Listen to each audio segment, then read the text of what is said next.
Yo, we are coming to you live on a Sunday afternoon, fresh off of a Crown Jewel experience. It's Mr. Young.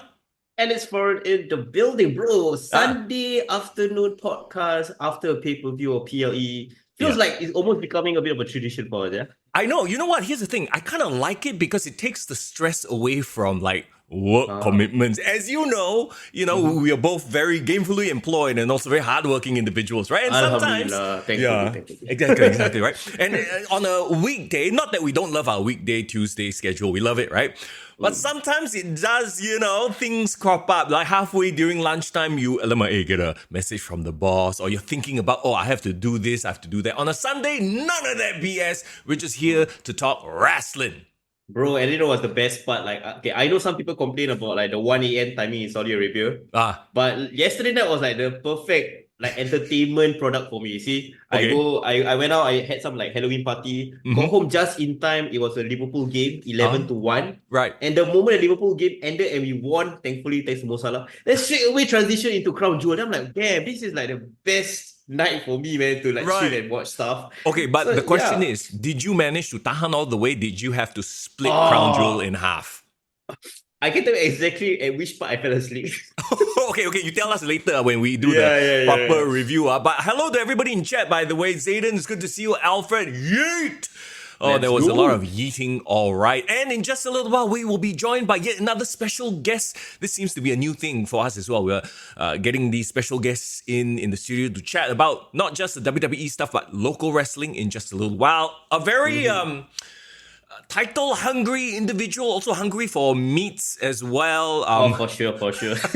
It's right there in the title. You know who it is. We'll be chatting with him. He's standing by. I hope. Yeah, standing by with the cleaver. I hope Clevie makes an appearance. Yes, for sure. And you know what's the best part? I think the reason why we're having an uptick in guests is, of course, it's coming towards the end of the year. Yeah. All the Singapore local wrestling promotions are putting out their anniversary shows. So it's a pretty big time, especially if you're a local wrestling fan. And not just for the local wrestling promotion as well, it's for us as well, bro. We are counting down the Singapore Wrestler Top 20. The list is going to be revealed 1st December. So you guys watch out for that. So we are kind of reviewing the last few batch of shows before close, deadline shut. Yes. No more late entries, bro. I honestly can't wait for it. And this fellow that we're going to talk to, I can guarantee you he's been the stalwart of the local wrestling scene. Guarantee he's going to be on that list. I don't even need to speculate. I can guarantee. Anyway, we'll get to him in just a few moments. But of course, as always, we got to send love to our sponsor of the podcast. Let's say hello to Hasif, Hasif_captures. If you haven't already done so, hey, do us a favor. Do your podcast boys a favor. Drop him a follow on social media, on Instagram.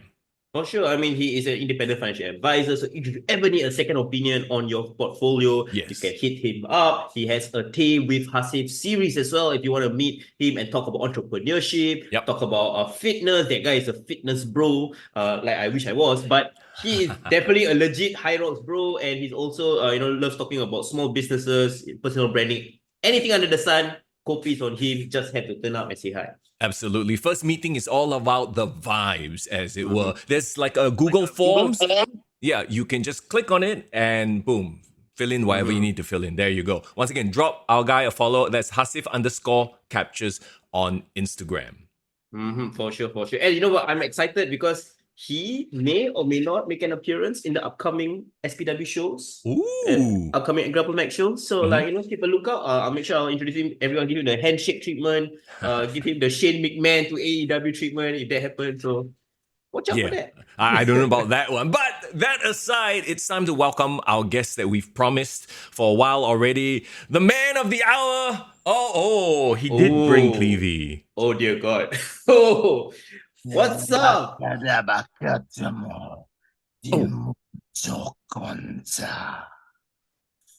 Foreign, have you been brushing up on your butcheries?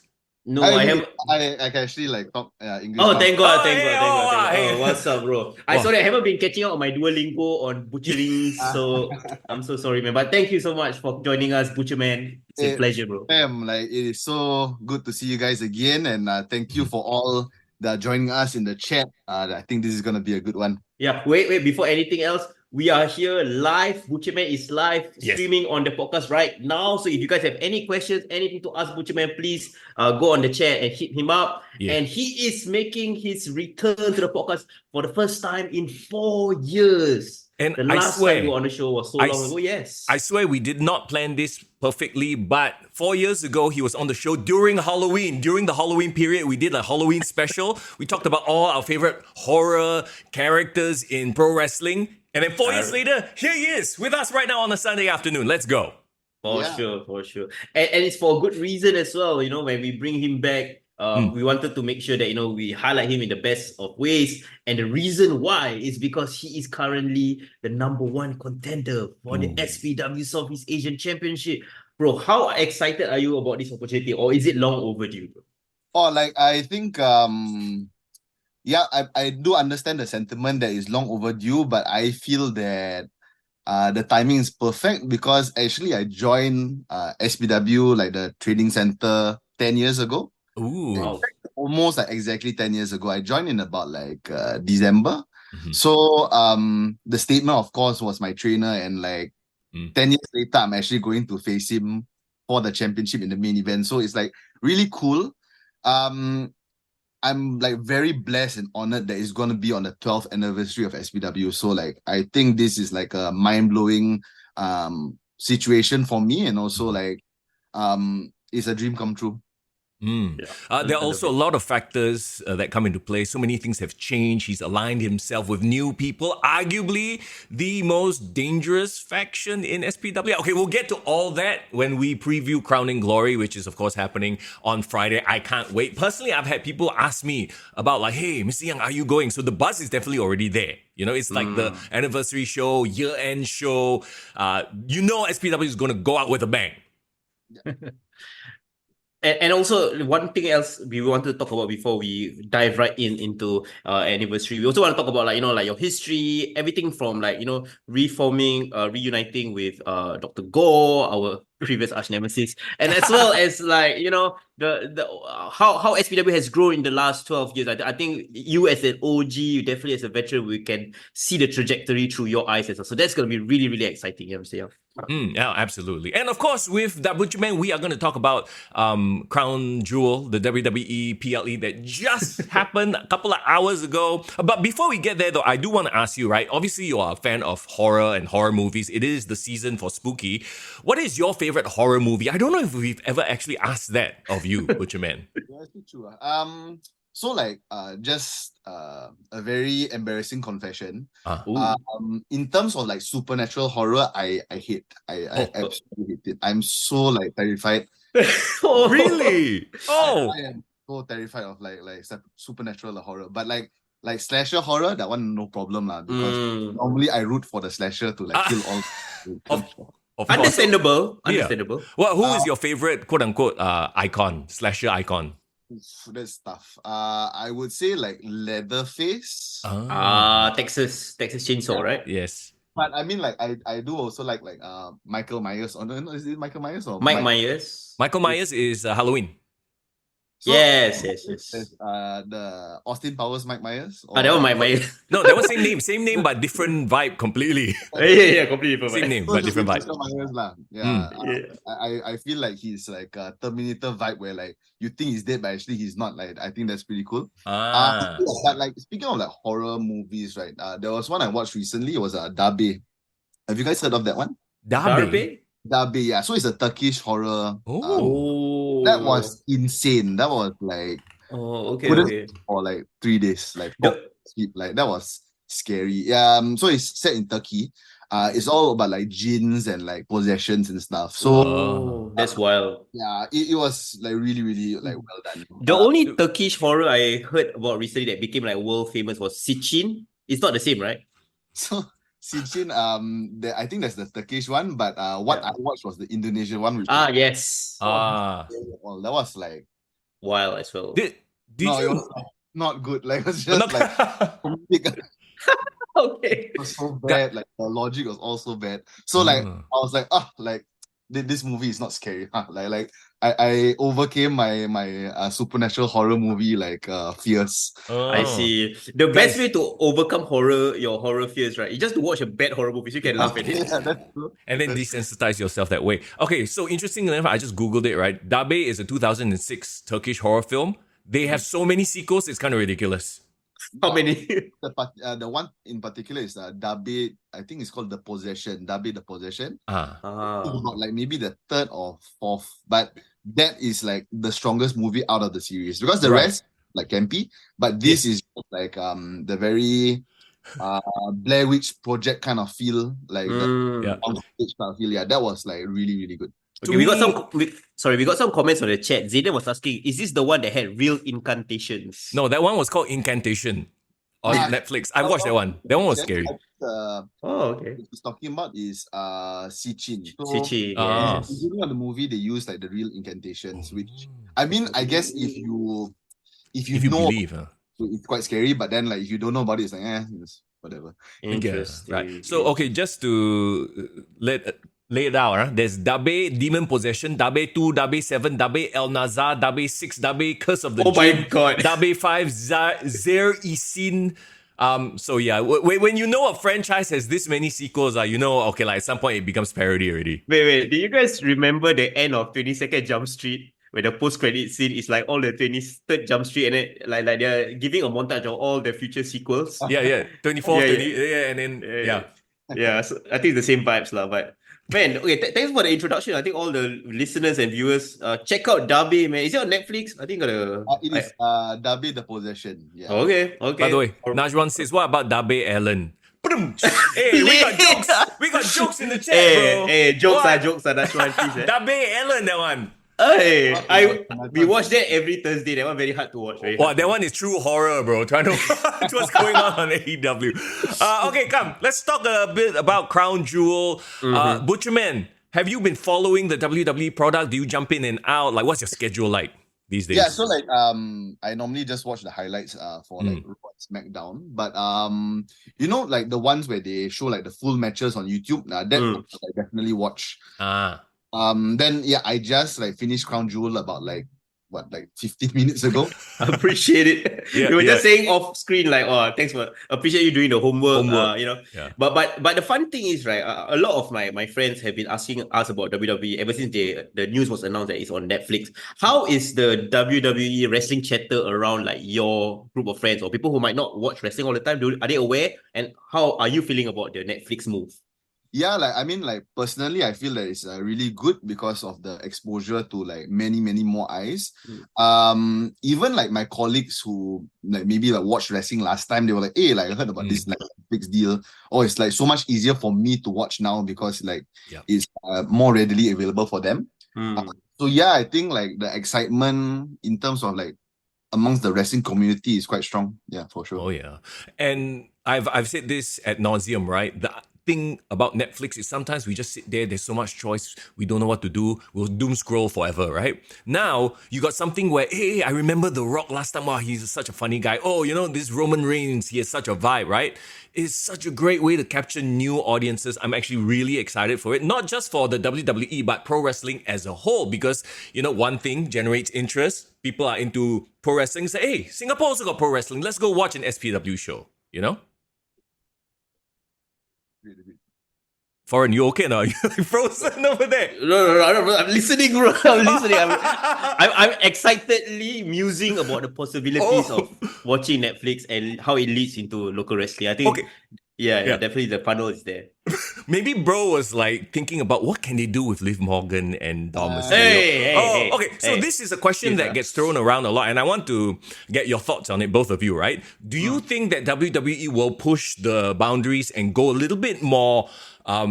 For example, maybe a bit of nudity, maybe more cursing. A lot of people are saying, "Oh, Netflix means can cross all these lines." Do you think it's something they will do? Personally, I don't. But what do you guys think, Butcherman? I think it's not necessary, but it might get like more eyeballs, like because like that was one of the main attractive points of the Attitude Era. I mean, a lot of people are like, oh, like I missed the Attitude Era. I mean, of course, yes, like the Attitude Era was like really good, but like I think if they push the develop, there'll be like more people talking about like, hey, like, like there was this like nude scene on WWE, or like, hey, like this person like, threw this person off of the bridge, like I think it's good. What's the term? Is it like coffee talk? And like Water cooler talk. talk. water cooler Yeah. talk. Yes.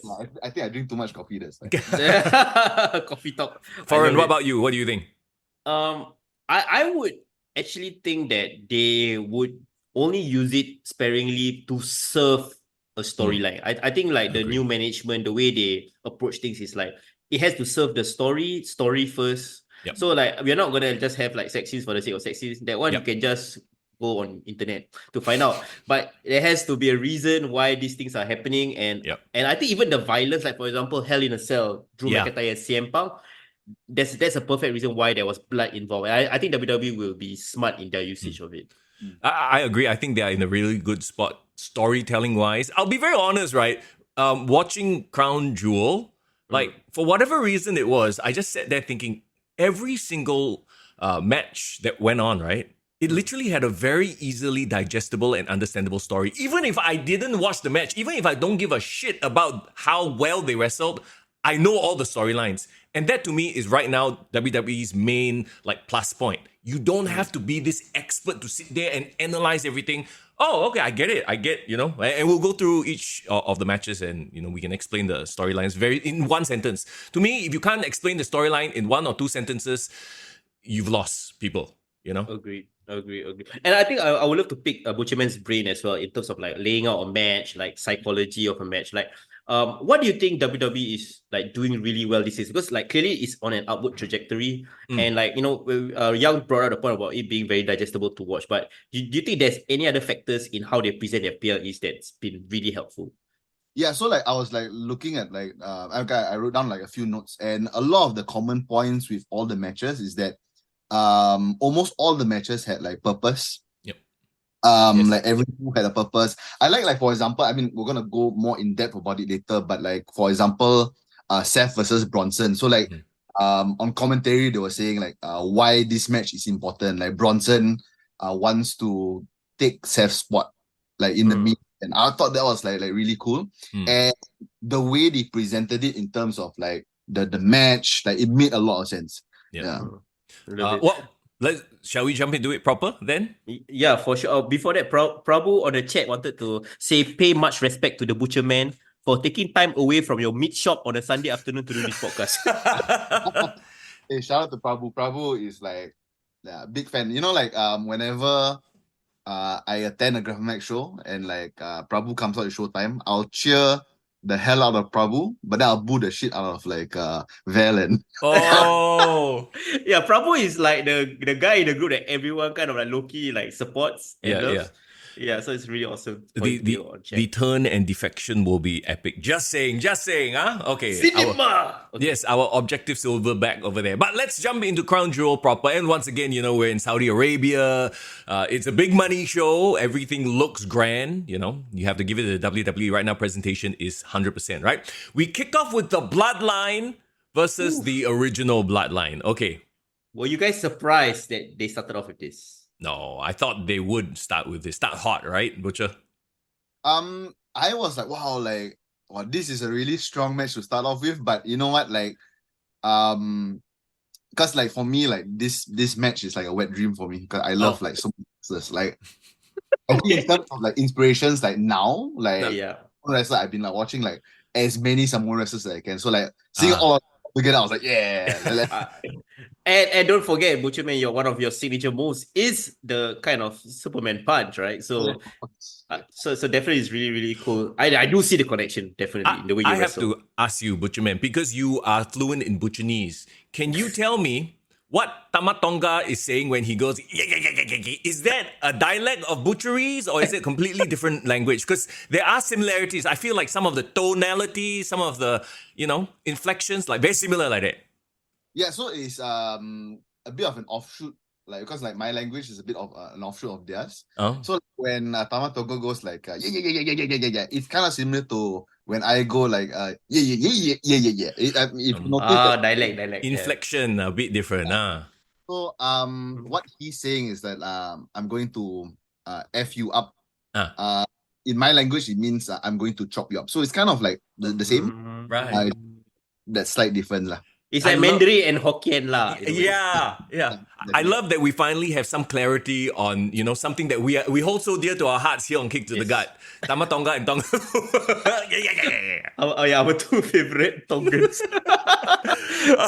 Okay, let's get to the match itself. I mean, this was all, I wouldn't say this is all story. Obviously, they went out there, they performed, right? But it was like, to me, 80% them telling the story. No?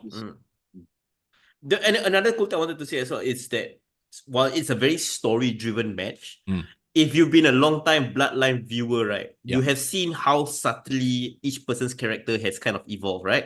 You can tell, like, I think the selling point of the new Bloodline is that they are all really a well-worked unit, no egos in between all of them, and the OG Bloodline have all these communication issues. Jey Uso being his own man, not wanting to be treated as not an equal with Roman Reigns. He came out separately from, Roman, whereas the new Bloodline, they all came out together, yeah? Yeah, so the story of that kind of led the whole match. It's almost to a point where WWE has like kind of perfected the formula of a Bloodline match. You know what to expect. It's not a technical masterpiece per se. Nope. But man, all about aura, presence, and storytelling. Yeah. What about you, Butcher? What do you think about how the match was laid out? Yeah, so like I think the story was like perfectly told. It was very concise, it was very like clear. So okay, I don't know whether I looked into it like too much, but you guys remember the part where I think was it Jacob Fatu? No, it was Tama Tonga. He knocked off Jimmy. Then like Jay was forced to tag in Roman, right? Yeah. Yes. You guys notice he didn't tag with one hand, he tagged with both hands. So like I don't know whether there was symbolism of like, you know what, like we're in the trenches, like right now, even though like we have our differences, like F it, I'm just going to like put my trust with two hands, bam, then like Roman went in and kicked ass lah. Wow. Okay, yeah. I don't know whether like I was looking into it too much lah.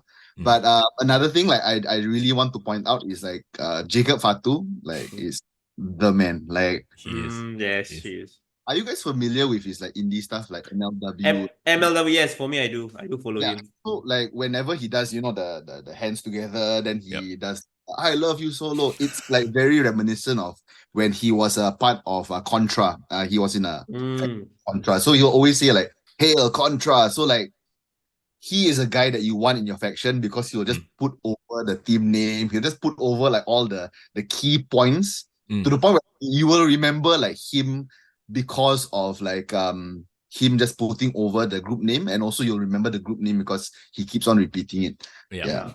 Do you guys feel that Solo Sikoa has really blossomed, for lack of a better term? That sounds very weird, but he's really like stepped up in terms of his presentation, even his aura. Like, remember we used to say when this whole thing went off, he like a bit aura-less, especially when compared to someone like Roman Reigns, who's like 1,000 aura. But now he's sort of got this different aura. He's like grown up a little bit.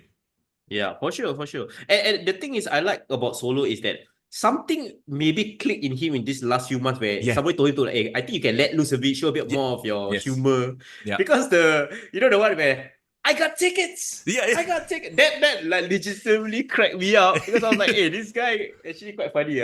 Yeah. And like I wanted to go back to Butcherman's point about Jacob, right? If you've seen his indie stuff, right, I can't wait when WWE finally lets Jacob cut solo promos. Like he was the best trash talker. Like if you see some of his like solo backstage promos one-on-one, he talks like a street dude, and it's like really like a convict kind of like gangster dude. So like I don't know how they're gonna introduce that element because now he's like more of like a Samoan, like crazy guy. Fanatical monster. Yeah. But like if you can like bring a bit of like that, I don't know, that New York tough slang and like that street talk. Bro, he can legitimately be like a top heel star. Like it's just waiting for that moment. I just like talk a bit about Solo and the aura. So like I heard a lot about how aura-less he was.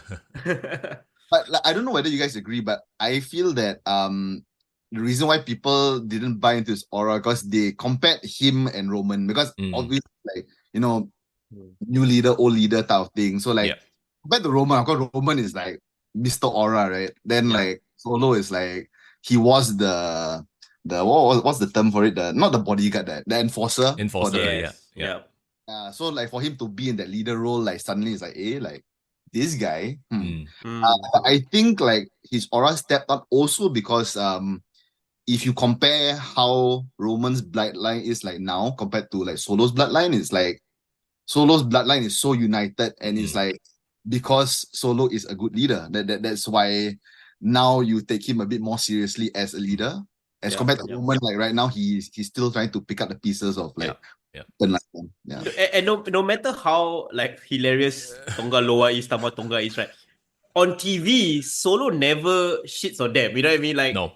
it's not him that is like making fun of them. Like, he presents that united front and treats all of them equally with respect. I think that's the difference. Yeah. For now, for the storyline purpose, right? We don't know what's going to happen in a few weeks, and I think that's a very good point. You know, this current iteration of the bloodline, everyone is a solid unit. Whereas remember back then, you had Roman always berating Jimmy, berating Jay, forcing him to kowtow to him, that kind of thing, right? So it was a very different. So that's a very good point. Now let's talk about the finish, where Solo, for the most part, beat Roman Reigns clean.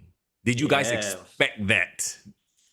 Ooh, okay. Like, my thoughts on this is, I find it a bit, I wouldn't have done it. Like, personally, I know they wanted Solo to come across strong. Yep. For sure. But I feel like Roman taking all the beatings on SmackDown and Raw was good enough to get that rub. They didn't need a definitive loss, because this is his first official loss since WrestleMania, right? And yes, official, like, like he got pinned, right? He wasn't pinned since then, right? Yep. And like I just feel like doing that on the opening match of a BPLE, like I do not know, I wouldn't have done it. I get why they did it though. Bro, it's not a BPLE. How dare you? There's like $50 million here. Hey. It's not a BP. If every BPLE had $50 million riding on it, what they are? Wow, shock only, bro. Isn't that what WWE is doing? They outsource all the BPLE to all these different countries, so they will pay big money for them. So, but it's still, you know what I mean? Sure, fine. Yeah. But yeah, I wouldn't have done it, only because I feel like Solo getting the victory here, would have done the job of like building heat. Without like getting Roman Reigns to lose, because I wanted Roman Reigns losing to be a big deal, to be pinned, and it should have been like a Cody Rhodes or The Rock, or at that level. Well, I mean, on the flip side, if he beat Jimmy, wouldn't we all then say, "Oh, we've seen that so many times. Oh, Jimmy's the fall guy again." You know what I mean? So this does give Solo that big stamp, and he didn't beat him one-on-one, head up, straight up. So there's still an out there. You didn't beat me one-on-one. It was a mess of a match. Or a group match. I mean, there was a lot of assists from Jacob. Oh, bro, Jacob's moonsault, amazing, bro. Amazing. Yeah. So, Butcher, what do you think about that finish? And like, okay, another question I want to ask is, because you're an expert, in 6-man tags. I've seen you multiple times doing 6-man tags. What do you think worked about this 6-man tag, and if you were the one kind of like laying it out, what would you have done differently? Okay, so like in terms of doing things differently, I wouldn't have done anything differently, because like the way they set up the finish was perfect. In fact, like if you were to pin Roman, that's the way you should pin Roman, because like he took like 3 Samoan spikes. He took the moonsault from Jacob Fatu. He had to kind of like Superman punch like all the other members of the new bloodline. So it's like it really took a lot to pin Roman. Yeah. If you like, so yeah, in fact, like I think like Solo did a Samoan spike, then like Roman set up, and then like he did another Samoan spike. Yeah. I think like in a way it's not say overkill, but like Roman should be dead already, because he took things really. Yeah, so if you want to pin Roman, that's the way you should. If it was just like maybe one Samoan spike, okay, that might have been a bit anticlimactic, but I was like totally fine with the finish. And I think it's the best result going forward, because as you guys know, and I think you guys are gonna mention Sami Zayn appeared after. So I hope that it sets up War Games. Correct. And of course, leading up to the War Games, we were going to have the whole cinema of, hey, did you do that on purpose? No, I was actually trying to help Jay, blah, blah, blah, blah. So we'll get the whole drama thing, and I think we're all here for it. And, eventually the big payoff is when they hug it out in the ring and announce, yes, this will be the bloodline, and that will be the moment. Are you guys looking forward to that moment, Foreign? Yeah, for sure. I mean, Sami Zayn appearing, again, like, you have to understand, right? He is gonna be a forever babyface in Saudi Arabia, Oh, right? sure. You know, Yes. with the connection and all that. And then the fact that he came in, and I really like that he turned on Solo using the exploder suplex, because he got to hug him, right? Oh, But yeah. but I wish he milked the hug a bit longer, so that when he hugged him, people will be like, boo. And then his twist transition into exploder suplex, he will be like, yay! You know what I mean? Right. Like a double big reaction. That would be fun. I like the dissension, the plot twist where they kind of like accidentally hit each other. That was all of that was done really great. But the only issue is, right, they teased him talking to Solo, right? So I do not know whether this was too fast of a payoff.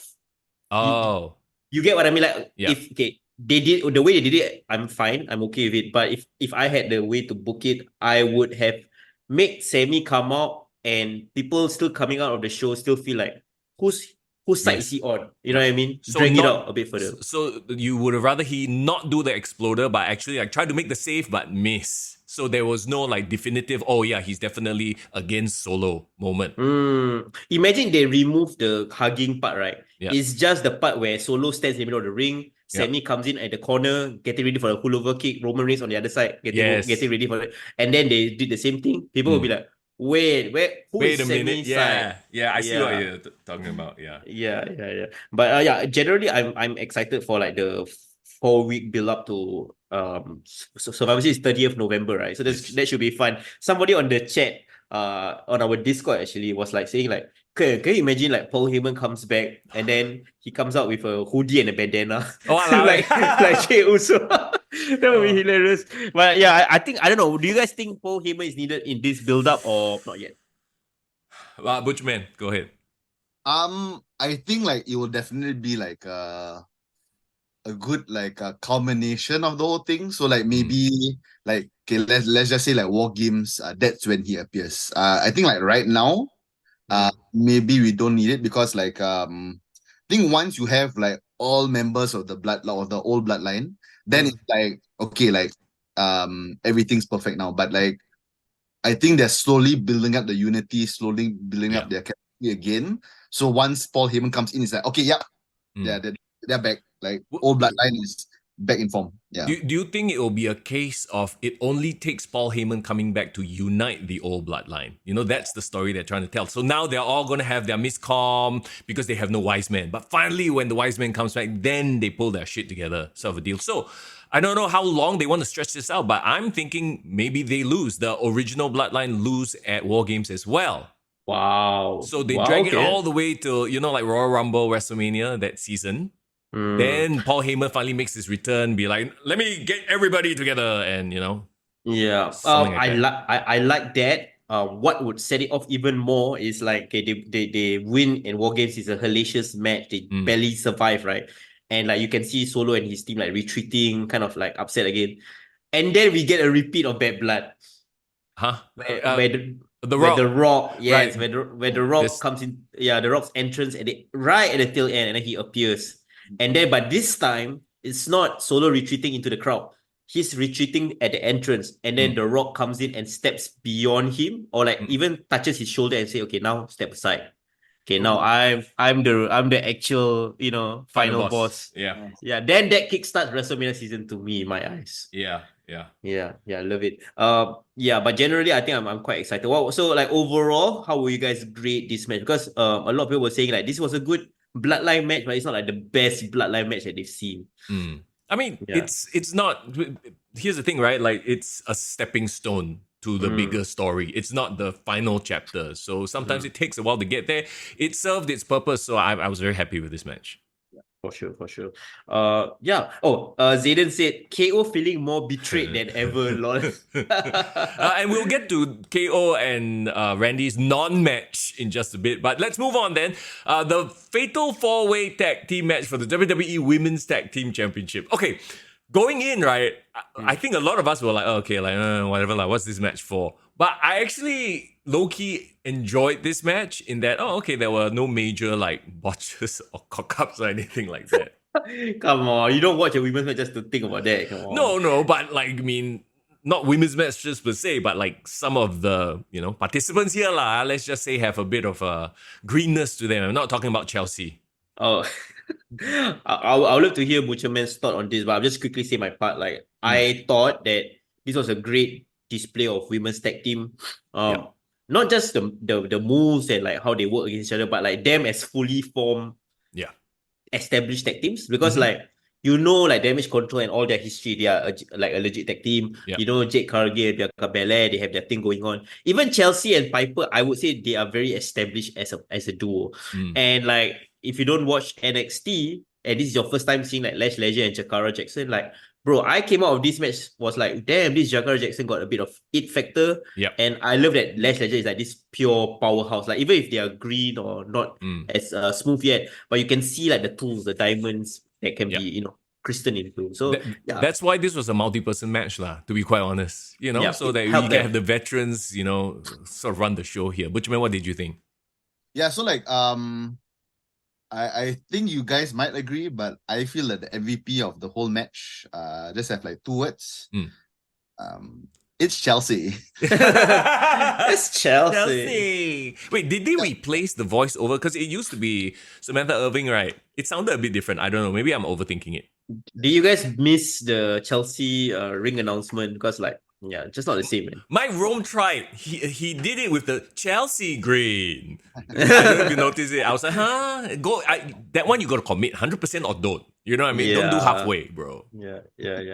Chelsea Green, I agree with you, Butcherman, might be my favorite female character in WWE. Yep. She commits to her role so well. Remember last time when she first re-debuted, we were saying like, she's like the Karen of WWE. But I think she has like really leveled up to a more fleshed out character. I think she's that girl who is just she's just so annoyed that she doesn't get all these opportunities, and she's just gonna be a bitch about it. You know what I mean? Like, and you can tell she makes the most out of the opportunities that she's given. She commits to it. You know who she reminds me of actually? Mickie James. I feel like she will have a Mickie James moment at some point at a WrestleMania when she finally gets a title shot. Like, the crowd will turn, I feel. The crowd will turn and support her like crazy. I'm pretty sure as well. Yeah. But I guess right now, her role is she needs to be used to help establish the tag team scene. But I feel like reassured knowing that if Jade and Bianca drops their belt and do their own feud, the rest can kind of step up because there are tag teams waiting in the wings, to get that rub. What do you think of the finish? I mean, it made sense. I think nobody here thought any of the other teams were going to win it, right? I think it's like Belair and Cargill. I think like they still have like a lot of like juice in their reign. I think when they initially lost it, also I was like, like so fast, right? It was like way too fast. So like I think the finish was great. I mean, big fan of the Doomsday device all the time. Of course. Right? Yeah. I love it. Oh, speaking of people they lost to, like, bro, what happened to Isla Dawn and Alba Fire? Like, they were great for a minute, and like, bro, come on, it's Halloween. Like, this is the perfect time to bring back the, those unholy union. So I don't know. I feel like WWE have lost faith in them already. And just a side note, talking about losing faith, did you see the 3 releases that were announced? Oh, yes. Indy Hartwell. Yes. Sorry, who else? Baron Corbin, surprising. Because he's always been talked about like in a very positive way. Yeah. So I was very surprised by that. I forgot who the third one was. Let me Google it real quick. It's Tegan Knox. Tegan Knox, okay, that one I'm not surprised because they barely ever use her. So oh dear God. Hey, what's up, Irvin? Yo. Good to see everybody in chat, by the way. Yes, sorry. Yeah, good numbers in the chat. Appreciate you guys spending your Sunday afternoon. Please ask Butcherman questions. If you guys have any burning question to ask your number one contender, please do. Especially when we head towards Crowning Glory, which we will talk about in just a bit, the big SPW show that's happening this upcoming Friday. Are tickets still available, by the way? Yeah, I think there's like probably like 30 tickets left. So okay. It's only the executive seats left, which is 50 per seat, like $50 per seat. So get your tickets before they sell out. The only way to enjoy an SPW show is ball in. Get your executive tickets right now. Yeah. In the words of Solo. I got tickets. I got tickets. What did you just pull out of your? No, I'm just pull out my key card. That's what I think. I was like, wow, you had that. You were waiting for it, bro. You were waiting props, to do that bit. props, bro. Wow. Okay, come. Let's talk about Seth freaking Rollins versus Bronson Reed. Woo. All right. Okay, to be honest, going into this match, I was a bit like, whatever lah. Okay, we get what they're going with. I actually appreciated the story that they told after the match. And knowing that Seth probably was like, okay, he had to put over Bronson Reed, but he did so in a way that made Bronson Reed like bigger than he was previously. So he put over Bronson Reed to me in such a great way. What did you guys think, Foreign? Yeah. First of all, as a rap fan, I love Bronson Reed's gear. He was doing a tribute to this rapper called MF Doom. I don't know if you guys are aware. Wow. Old school guy. And so love the gear. I was like, I love it. I was like, this is like modern Earthquake slash. Earthquake used to have that kind of like very colorful attire. Earthquake, right? Typhoon, those natural disasters. There you go. Yes, there you go. And another thing I was kind of thinking like, okay, this was a make and break moment for Bronson Reed, right? This is the biggest opportunity of his career. He's wrestling a former world champion one-on-one. He's fighting in a big PLE, Saudi Arabia, big audience. And to me, when the finish happened, I was like, man, I wish Bronson Reed won. But then, as he was standing in the ring with the blood and like the fact that he's still, he still stood up, like he wasn't affected, I almost felt like Seth Rollins didn't win. Like he, even though he won, he didn't really win. Like no, and to Seth's credit, he sold it. He could have, if he didn't want to, if he just kind of went, whatever lah, and walked away, it would have made Bronson Reed look like a chump. But Seth, you saw it on camera. He's like, what the. He's like, I can't believe it. I gave him everything I could. I barely beat him, but he's standing in the ring. Like, what is this monster? Yeah, I love it. And I also feel like this match is, I don't know, maybe this is a lofty comparison, but this feels like the best version of like Shawn Michaels versus Vader. Oh, wow. Okay. Yeah, like to me, that felt like a modern Michaels versus Vader with like when HBK wasn't being a diva, he had excellent matches with Vader where like he was bumping like crazy for him. He was like selling, he was flying around. He let Vader throw him around. And I felt the same vibe coming from this match. Like, I think Seth Rollins really committed to selling for Bronson Reed, and that made him a star. And even like things like him doing the curb stomp off the top rope or like trying to curb stomp on the steel steps, there's this danger, this monster is going to keep standing up, like, got to bring him down. So I love that. There was that urgency in this match that I enjoyed. So I get the idea of you have to pull out all the stops, right? But the whole stomp on the stairs right in front of the referee was a bit like, at least distract the referee. Like, you know what I mean? I don't, like, I know it's not a foreign object per se. You're not swinging it, but you know what I mean? To me, that bugs me a little bit, but not so much that I didn't enjoy the match lah. As a wrestler, Butcherman, do you feel that this grey area is something that a lot of wrestlers try to... How can we logic it? Like, okay, is this not a no disqualification match, but I can hit someone on the steel steps and it's counted? Like, how do you guys wrap around that? Yeah, so like I think something similar that I think almost all wrestlers do. If you guys notice, like sometimes in a match, like it's not even no DQ, it's just like a normal match. So we'll go outside, we'll brawl, and the referee like doesn't know whether should I like count to 10 right now, because I think it's already like more than 10 minutes have already like passed. Yeah, so like we kind of like sometimes bend the rules in the name of just entertainment lah. So you kind of like, we hope like the fans just like forgive us. Okay. Or maybe the referee was trained in the school of AEW refereeing, so maybe that's also one of them. Stop. Okay, I guess the logic is if you take something and swing, that one is malicious intent. But if it's just there and the other fella is hovering over it, you stomp him, technically you didn't swing. This is like... once again, gray area for the sake of telling the story, right? But the story was he stomped him on the stairs, he stomped him off the top rope. Yeah. It took all that just to beat Bronson. Did you, Butcherman, enjoy the story that they told in the ring? Yeah, like, what I wrote down in my notes was the match felt very like purposeful. Like every single thing like meant something. And I was just really hooked. Okay, so like I kind of had the same sentiments as you, Young, where I was like, I mean, I get the whole story of the was it the 6 tsunamis or like the many? Correct, yeah. I was like, okay, yeah, I guess that story will be okay. But then like when I think Michael Cole mentioned about how Bronson wanted to take Seth Rollins' spot, I was like, oh shit, yeah, like that's actually like a great story. Like to do everything in my power, even though it might not be the most honorable way. Like I'm still gonna like do what I can to be in the main event. And like there's this one spot that I thought was like really nice. It was quite simple. He was gonna go for a tsunami, but then like Seth like rolled out the way. Yeah. And he And then just he like stomped him, right? then he did a senton. He just did like a big. I was like, yeah, like that's how you do it. Because it's like if he's gonna roll away, just like hit him one like big move before you wanna try the tsunami again. Yeah, and I like how like Seth was like defiant till the end. I think when Seth said, like you should have like finished me off when you had the chance. That was like I think Bronson's kind of like hubris. Like he didn't get the job done.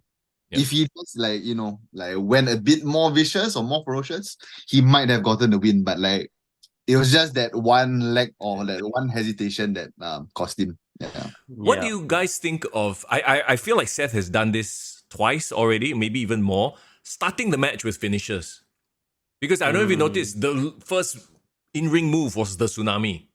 Yes. And then the Bronson went up to do a second one. Seth got out of the way. He stomped him. So they initially traded finishes to start the match. And didn't they do that at WrestleMania, Seth versus Drew? Yeah. I remembered this, and I also kind of harken back to a way earlier match when Seth fought against Brock Lesnar to open WrestleMania 35. Yeah. And he started off with like, it's almost as if this, again, frantic, urgent, like I need to finish off this match as quick as possible. It's like you're playing 2K and you come in with one finisher already. Yeah. You straight with spam it. Yeah, spam it. There you go. Yeah, I think Bronson also had that urgency as well. Even though it was kind of Seth trying to survive Bronson, but Bronson wanted to finish him up quick to like really establish and emphasize like this is the spot that I want, and I love that story that they were trying to tell. Yeah. This is one of those matches that the match itself got me interested in the story. The story itself didn't get me interested, but the match got me interested, if that makes sense. Yeah. So that's proof that Mr. Young can actually enjoy a wrestling match if the story is good enough. Like if there's a story being told. Wait, hang on. When have I said otherwise?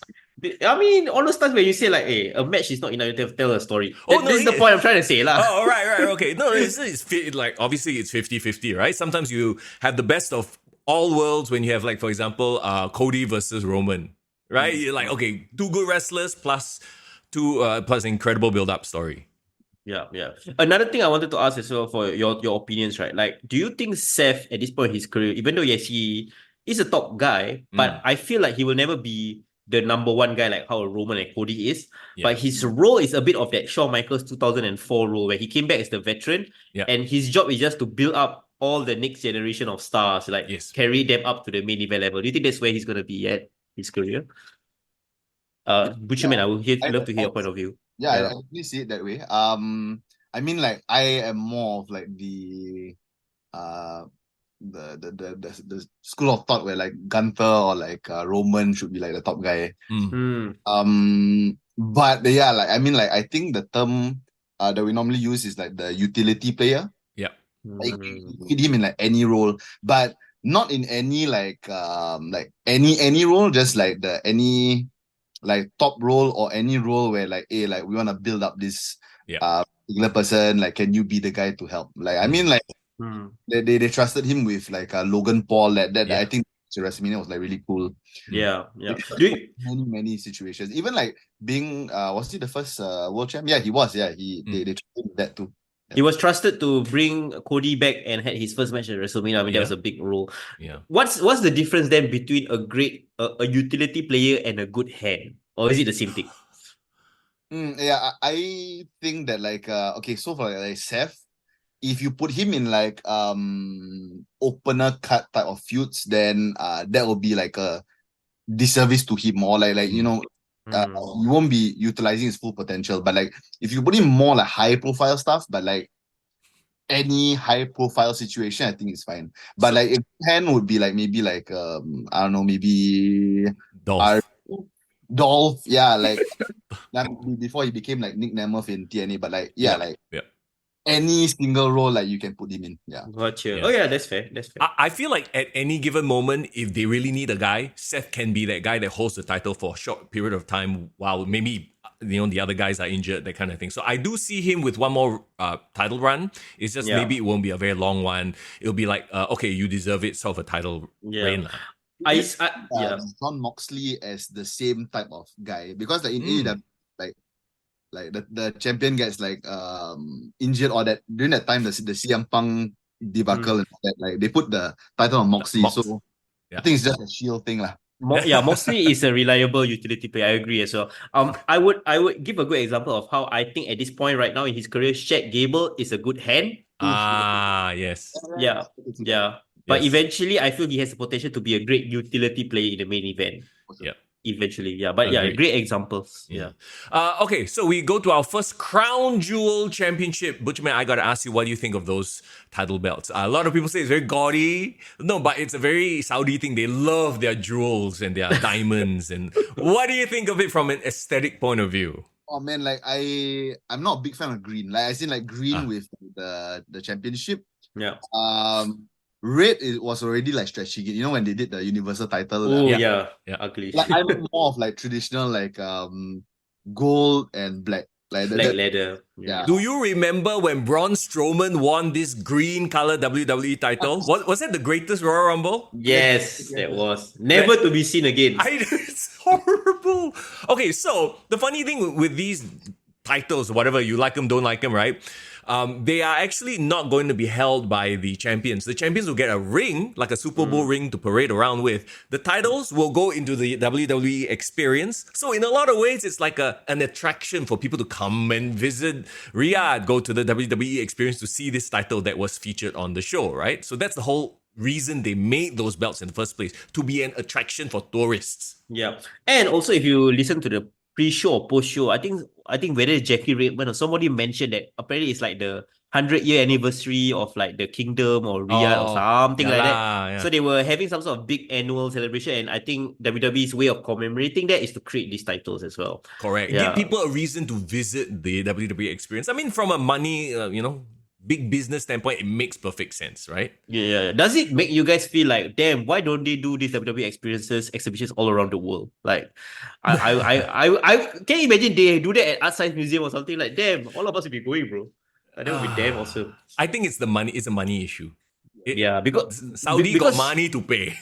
Saudi got money to hold a permanent building or exhibition. Yeah. Bro, even New York doesn't have. Remember WWF New York, which I've been to, by the way. Oh, wow. Yes. Okay. Isn't that a cafe restaurant or something? It's a cafe restaurant. They had a WWF shop. It was like, when I went there, it was empty. It was lame. It was like, okay, it's just WWF themed shop lah, So even in US, they can't do it. So nowhere, I think really it's only Saudi that they can pull this off. Yeah, makes sense. But makes me want to visit Riyadh though. It does. It does. Oh, WWE. That's pretty cool. The $50 million is working. All right, let's talk about Liv Morgan versus Nia Jax. Is it weird for me to say that I'm slowly being won over by Liv Morgan? Like, I've said this before, right? Sorry, Butchman? Normal. Yeah.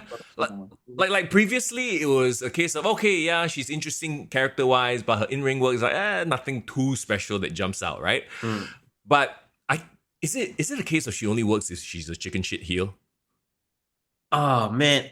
You know what? She reminds me of early Mickey James, if you know what I mean. Like, early when she's like feuding with Trish Stratus. This is the second time Mickey James has been brought up in this podcast, but yes. Yeah, let's just tag her in our clips. But no, the thing about Liv Morgan I realized is that there's a reason why WWE wants her to succeed. If you think about it, she is a pure WWE Performance Center project. Oh yeah.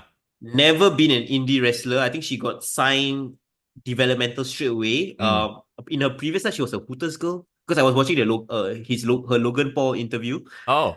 So she actually started off with the Hooters. I'm not sure how she transitioned that into going to wrestling school and going to... That one is just a side job. That one part-time work only. Don't talk about it like it's her whole career, bro. No. She was telling me she was legit like a cover, like Hooters International, like got calendar girl. Like she... It's a legit thing for her. So I'm saying like... Okay, sure. I'm just curious, maybe WWE want to give her all the tools to succeed because they have invested a lot in her career from the beginning, right? Remember from Riot Squad all the way until now. So maybe there is that. I also feel like the way Triple H talk about her was like, yeah, they really want her or seen her, grow up. So there's that as well. I think from every interview and every post-match show conversation she's ever had, right? It's very obvious that she's the type of person who tries to get better every time around. She reminds me of Trish Stratus. Remember when Trish Stratus first started, she was just the valet. And then she slowly improved week after week after week. I think she has that work ethic, and that's why they trust her and they are giving her this opportunity. And I will say she should stop doing all these post-match press conferences, because you can tell that she's such a good girl at heart. Her niceness actually comes out. I'm like, no, I need the bad girl image. Don't make me like her, she's a heel, damn it. Yeah, I need to hate her. And another thing, remember she got arrested a couple of months ago? For was it possession of marijuana or something like that? Like somebody put marijuana in her rental car which she didn't realize, blah blah blah. But anyway, the funniest thing that was takeaway from that was that she actually had a pretty hot mugshot. Yeah. And then it became viral because like I think they were talking about it on Logan Paul's podcast as well, saying like, hey, that actually kind of made her cool in the eyes of wrestling fans. It's like, yeah, this chick just, it's like one of us. The prettiest mugshot on the internet or something like that. Butcherman, what did you think of this match and how they laid it out? Yeah, okay, so I think if you compare her, I think 2021 when she first won the title. I think she first won the title against Ronda, was it? Yes. Hardcore Leaf. Hardcore. That was the cash in, right? Yeah. So during that point, I was like, I mean, okay, I can see the underdog thing, but I wouldn't see her as a long-term champion. Yeah. So fast forward to now, all her victories have made her a bit more solid. So I thought at SummerSlam she was going to lose to Rhea. Yep.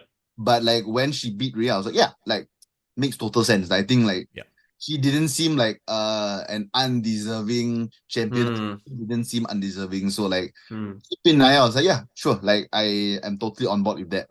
And of course the way she won as well, made a lot of sense. I'm quite with the whole Tiffy and Nia Jax whole thing. At first I was like, okay, why are they aligned? Wouldn't Nia just be straight up not trusting Tiffy? But I think it tells a good story too. Yeah. And one thing I wanted to say as well was because the whole thing that we were talking about on the previous episode was, what if Tiffy cashed in? Is Tiffy gonna cost the match and blah blah blah? But it was teased, but it didn't happen. Do you think that was the right decision in hindsight? Yeah, watching this match went, just make a decision. To me, this whole Tiffy Nia Jax thing has been very I don't know how it's very wishy-washy. Nia Jax has obviously threatened her, has treated her poorly, but then Tiffy's still I'm your friend. But I don't know. To me, something just doesn't click with that whole relationship. You know what I mean? Somebody needs to stand on their ground and okay, I'm gonna turn. Now it's a bit up in the air. Yeah, so to me, it felt like a lot of too much gaga in this match. But I get it, for the point of Liv technically one-on-one versus Nia should not be able to win, right? Agreed. So you need to have all the distractions in the world. You had what's her face? Tiffy tried to cash in. And then Tiffy's like, who do I cash in on? Yeah, and then you have Raquel, you have Dom. So yeah, it makes sense for Liv's character. I just didn't. I thought the whole thing with Tiffy was convoluted already. It's gone on too long. And I think you're starting to make me lose faith or lose the hype for Tiffany Stratton, if anything else. Yeah, they need to do that soon. I think the next PLE, I think Nia can afford losing the title at this point in time. Tiffy needs it. Zayden asked a good question. Speaking of Rhea, how would you guys book her return? Because she's been injured twice this year already. Yeah. And I kind of feel bad for her, really bad, because this second one, I guess it's unexpected. And I think it's derailing her momentum. What do you guys think about that? Oh, I agree. And then she just, came off a couple of losses as well. Look, I think Rhea is a star. And whenever she does come back, it will be big. And they had the whole angle where Liv and Raquel beat her up in the NXT parking lot with baseball bats, whatever, right? Bloodied her up. So, okay lah. She obviously has a motive or a target when she comes back, so I think it's fine. Yeah. Butcherman, do you think this could lead to a WrestleMania match? Will it be that long, or how will you repackage a return? Yeah, to be honest, like I don't really know like how she can bounce back. I'm okay. Yeah, I mean, I agree with you guys. Like she is a star, and like you put her in any match, it will be big. But like other than having revenge on Liv again, Yeah. I don't see any other like option. Like I mean, like what I would do is like make her just say like, oh, like you injured me twice. Because of like all my anger and frustration, I'm gonna beat you at WrestleMania. Like I that's the only way. Yeah. So it's either she wins Rumble again, first Rumble winner, or Elimination Chamber. Yeah. I feel bad actually out of everybody for Raquel. I feel like Raquel was the next one to go up against Rhea to get the Rhea rub. You know what I mean? And that's not going to happen anymore. So Raquel is just going to be Liv's bodyguard. Yeah. So I feel bad for Raquel. Yeah. Alfred asks, but who is the sub in for Rhea to have a story with Liv? Solid point.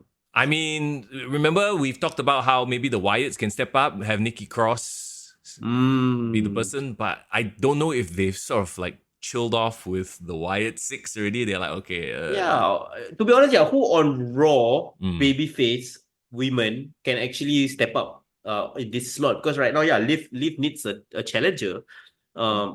Unless I don't know. Nobody comes to mind. Could we see the return of somebody who hasn't been around for a while? I mean, her contract status has been the rumor, the talk of the dirt sheets for a while. Like, where is Becky Lynch, right?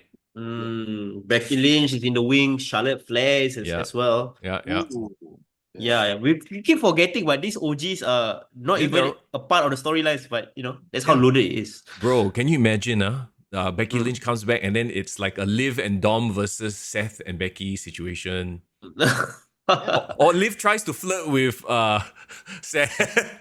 Oh my god! Don't steal the man, bro. Okay.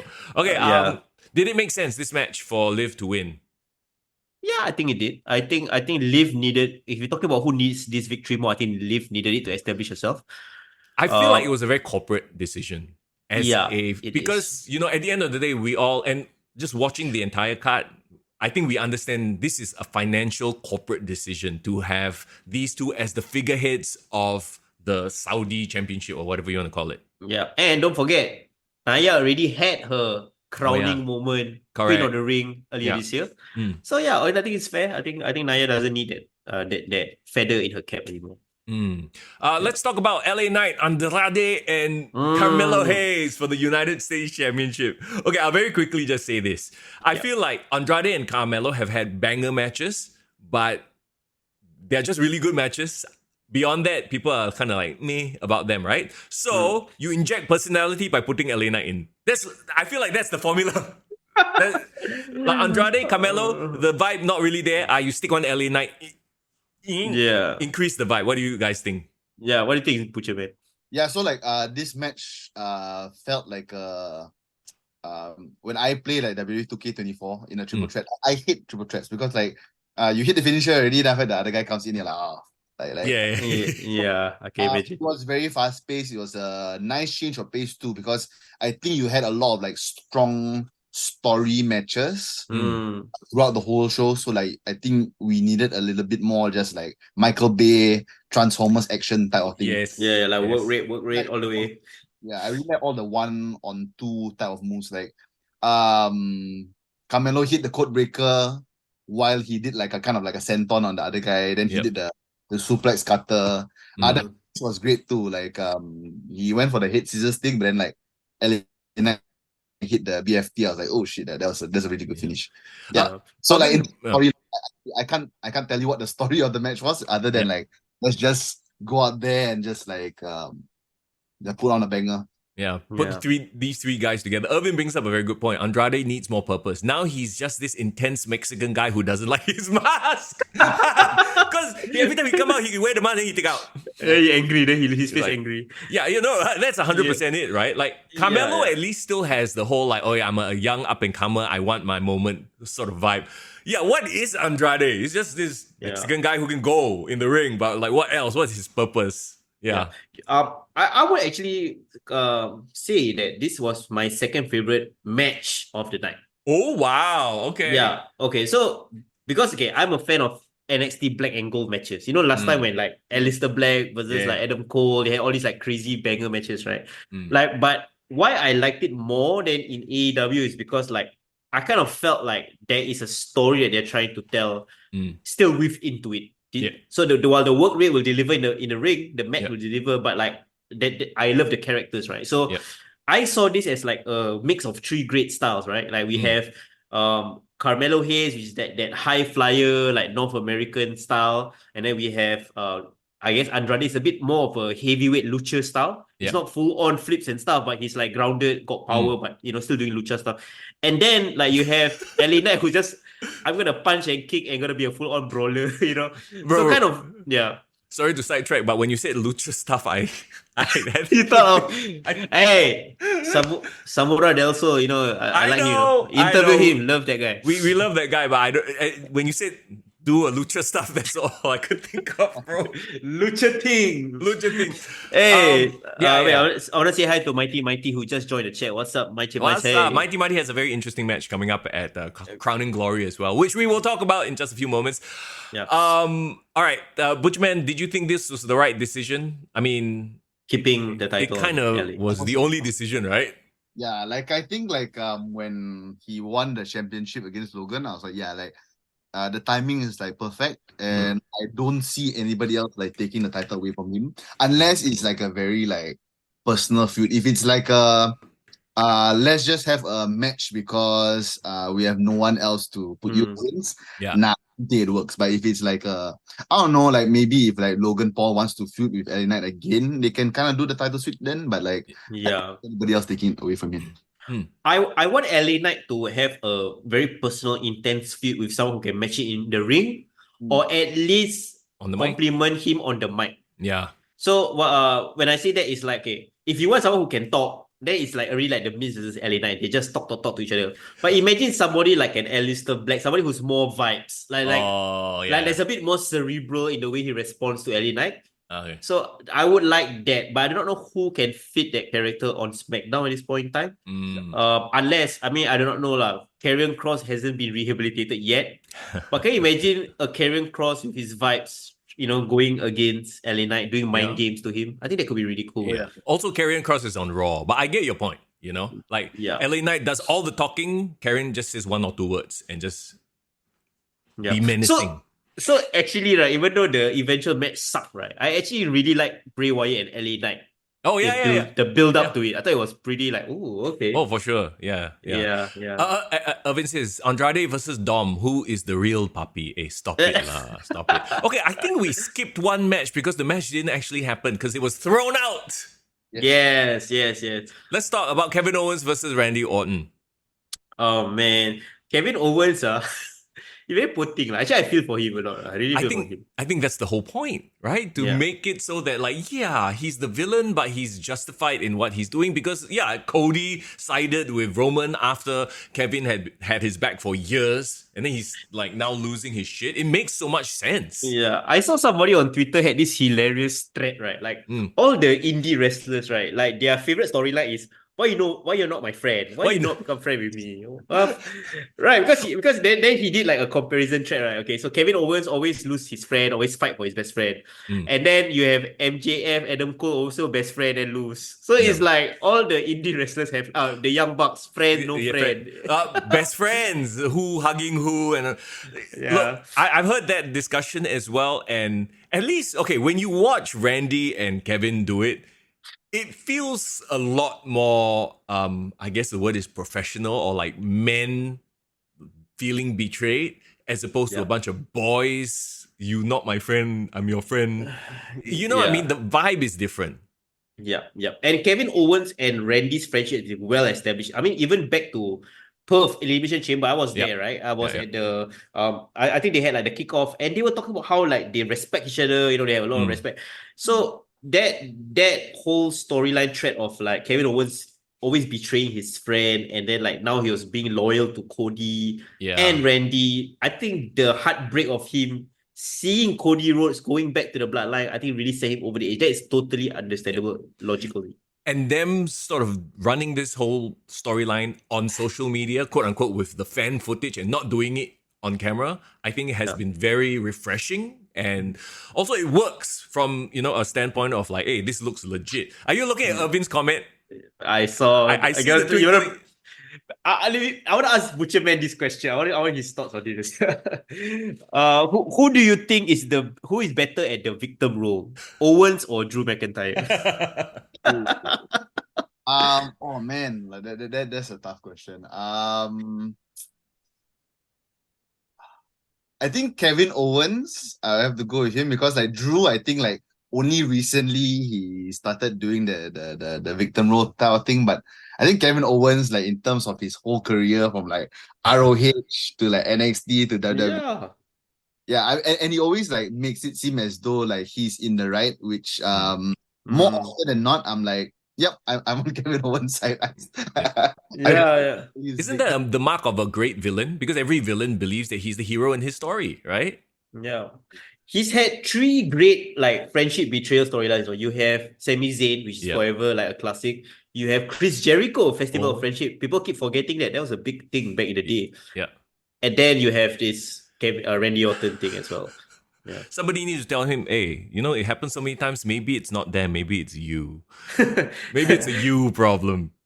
It's you. It's me. I'm the problem. It's me. Okay.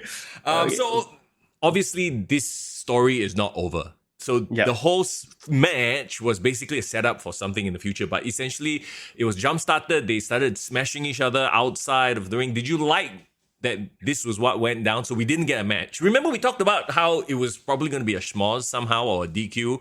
So that's essentially what we got, right? Yeah. I don't know, Butcher, I was thinking about this match a lot in terms of how you would, book it. Because like, is this the right way to go about like establishing this feud? Or should they have straight away like ended it? Because eventually the go around is Kevin Owens wants to go back to Cody Rhodes. That's the match that I want to see. So like, should they have like kind of like ended this feud here? Should they have stretched it out? What's your thoughts on that? Yeah, I expected the like a decisive win. In fact, like I'm not a big fan of like non-decisive wins or like schmozzers, but like I understand like why they did it. Also like side note that I wrote down, like I don't know whether you guys feel the same way, but when Randy RKO'd like Adam Pearce, like it felt more like impactful. I think like previously it was just like, it's a norm to just like attack the general manager, but I think now they like give out fines and shit. So like, oh shit, okay, like he's gonna get fined. So like it feels a bit more like purposeful and like like Randy's so pissed off that he just like had to attack him. I was just like I guess hungry for more, because like I'm sure that they're probably gonna blow it off in some like no DQ type of situation. Then from there, true. Do you find it interesting that he attacked Adam Pearce, who's a Raw GM, as opposed to Nick Aldis, who's a SmackDown GM? Yeah, actually, like I never really thought of it. Yeah, like I mean, like I expected like both general managers to get RKO.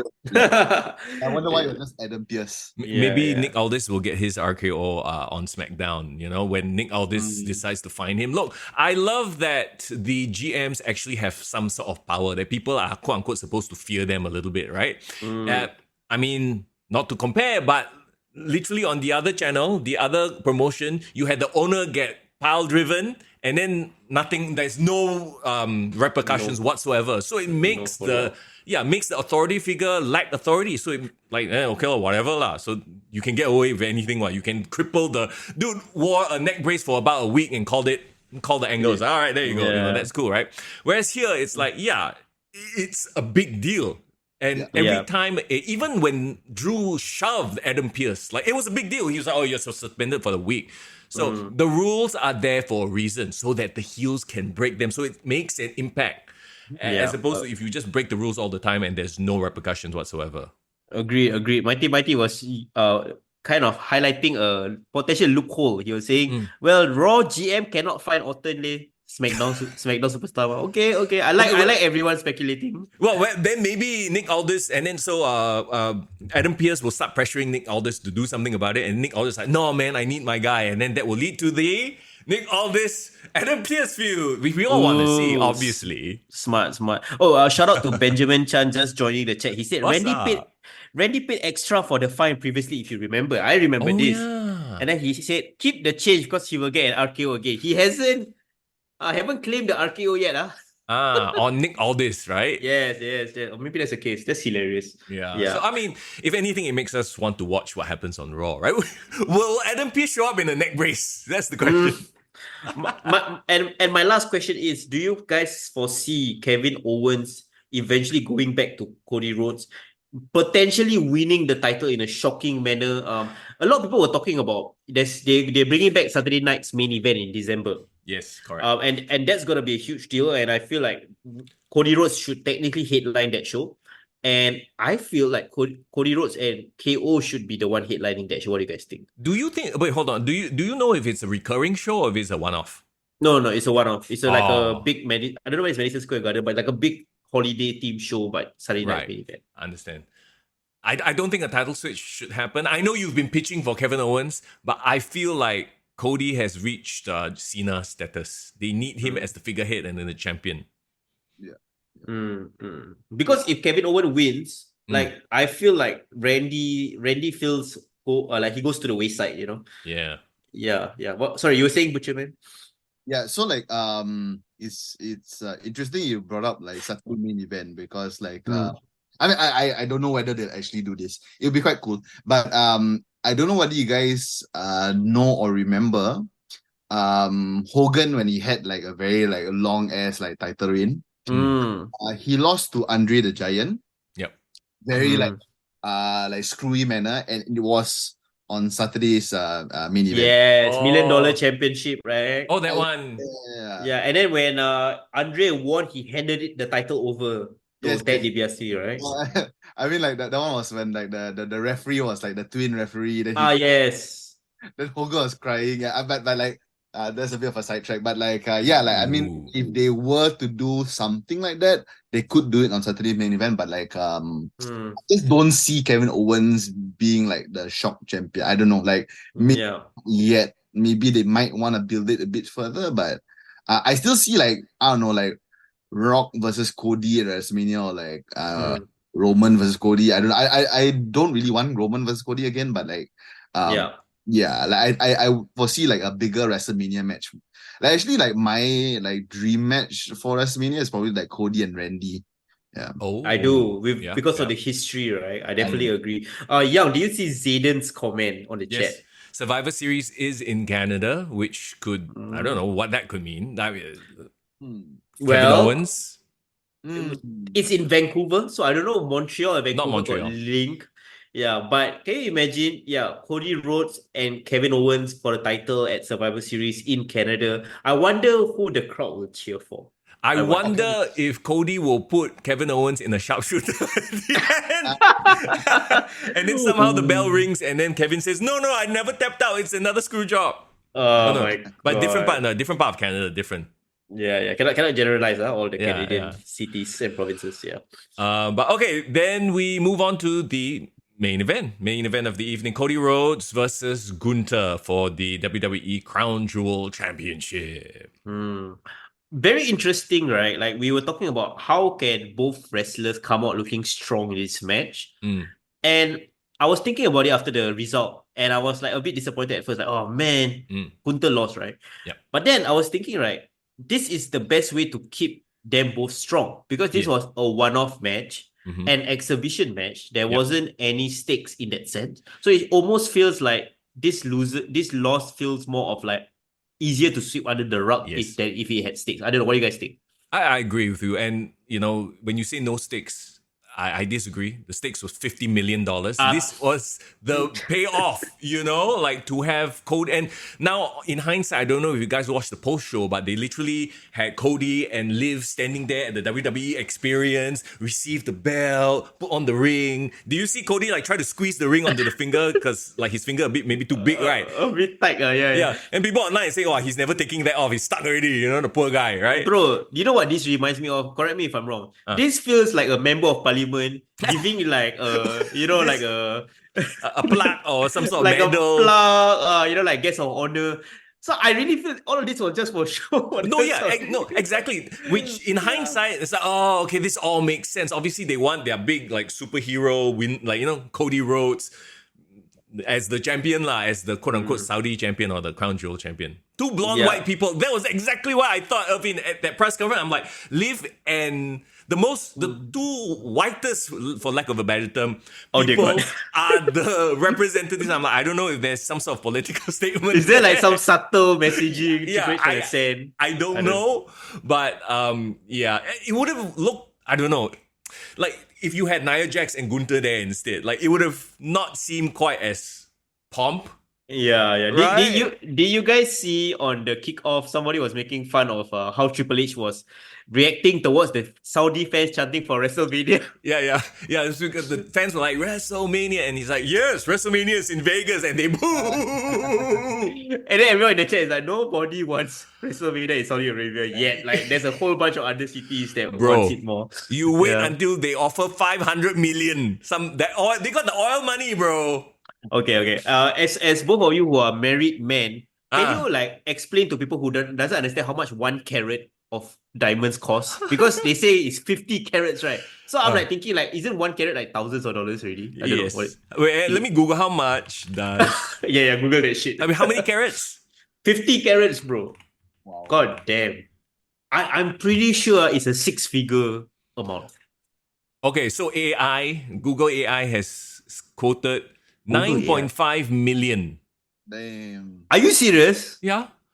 This is Saudi money. Are you surprised? 50 carats equals to 9.5 million. Are you Okay, legit? no, this is 150 carat diamond. So maybe 150 carat diamond is more expensive than 51 carat diamonds. Okay, wait. How much 1 carat costs? 1 carat costs. But it depends on the clarity. This is probably, to save money, they probably have like low clarity, low whatever lah. No. I remember they specify it's Australian carat diamond. You got to see the country one, bro.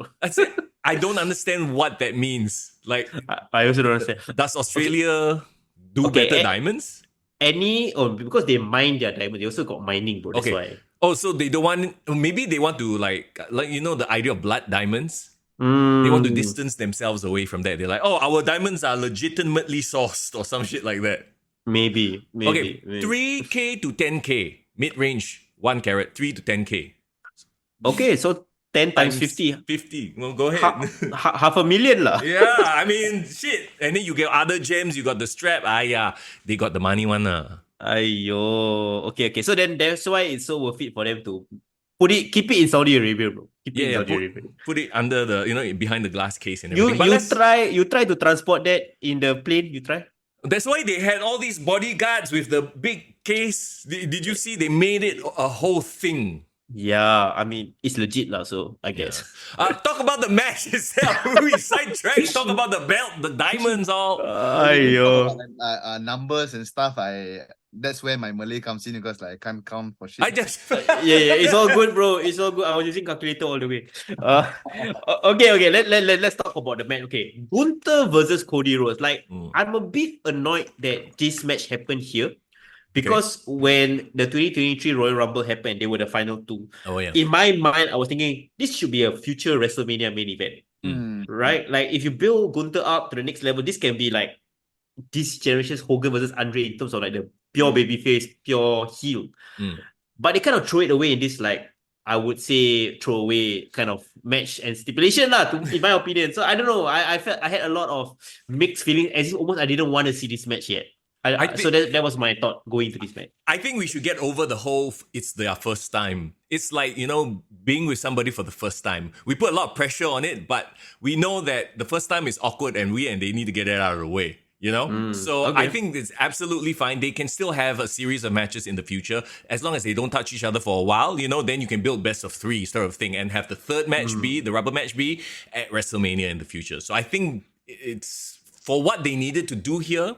They did what they did. Of course, you know, we referenced the Harts earlier. The finish was very reminiscent of a certain Bret Hart and Rowdy Piper finish. Even Corey Grace brought it up, right? Yeah, I loved it so much. What do you think, Butcherman, of like the overall layout of the match? Well, I'm so happy that you guys mentioned like Bret Hart, Roddy Piper, because I was like, that's the first thing that popped out in my mind. I was Yes.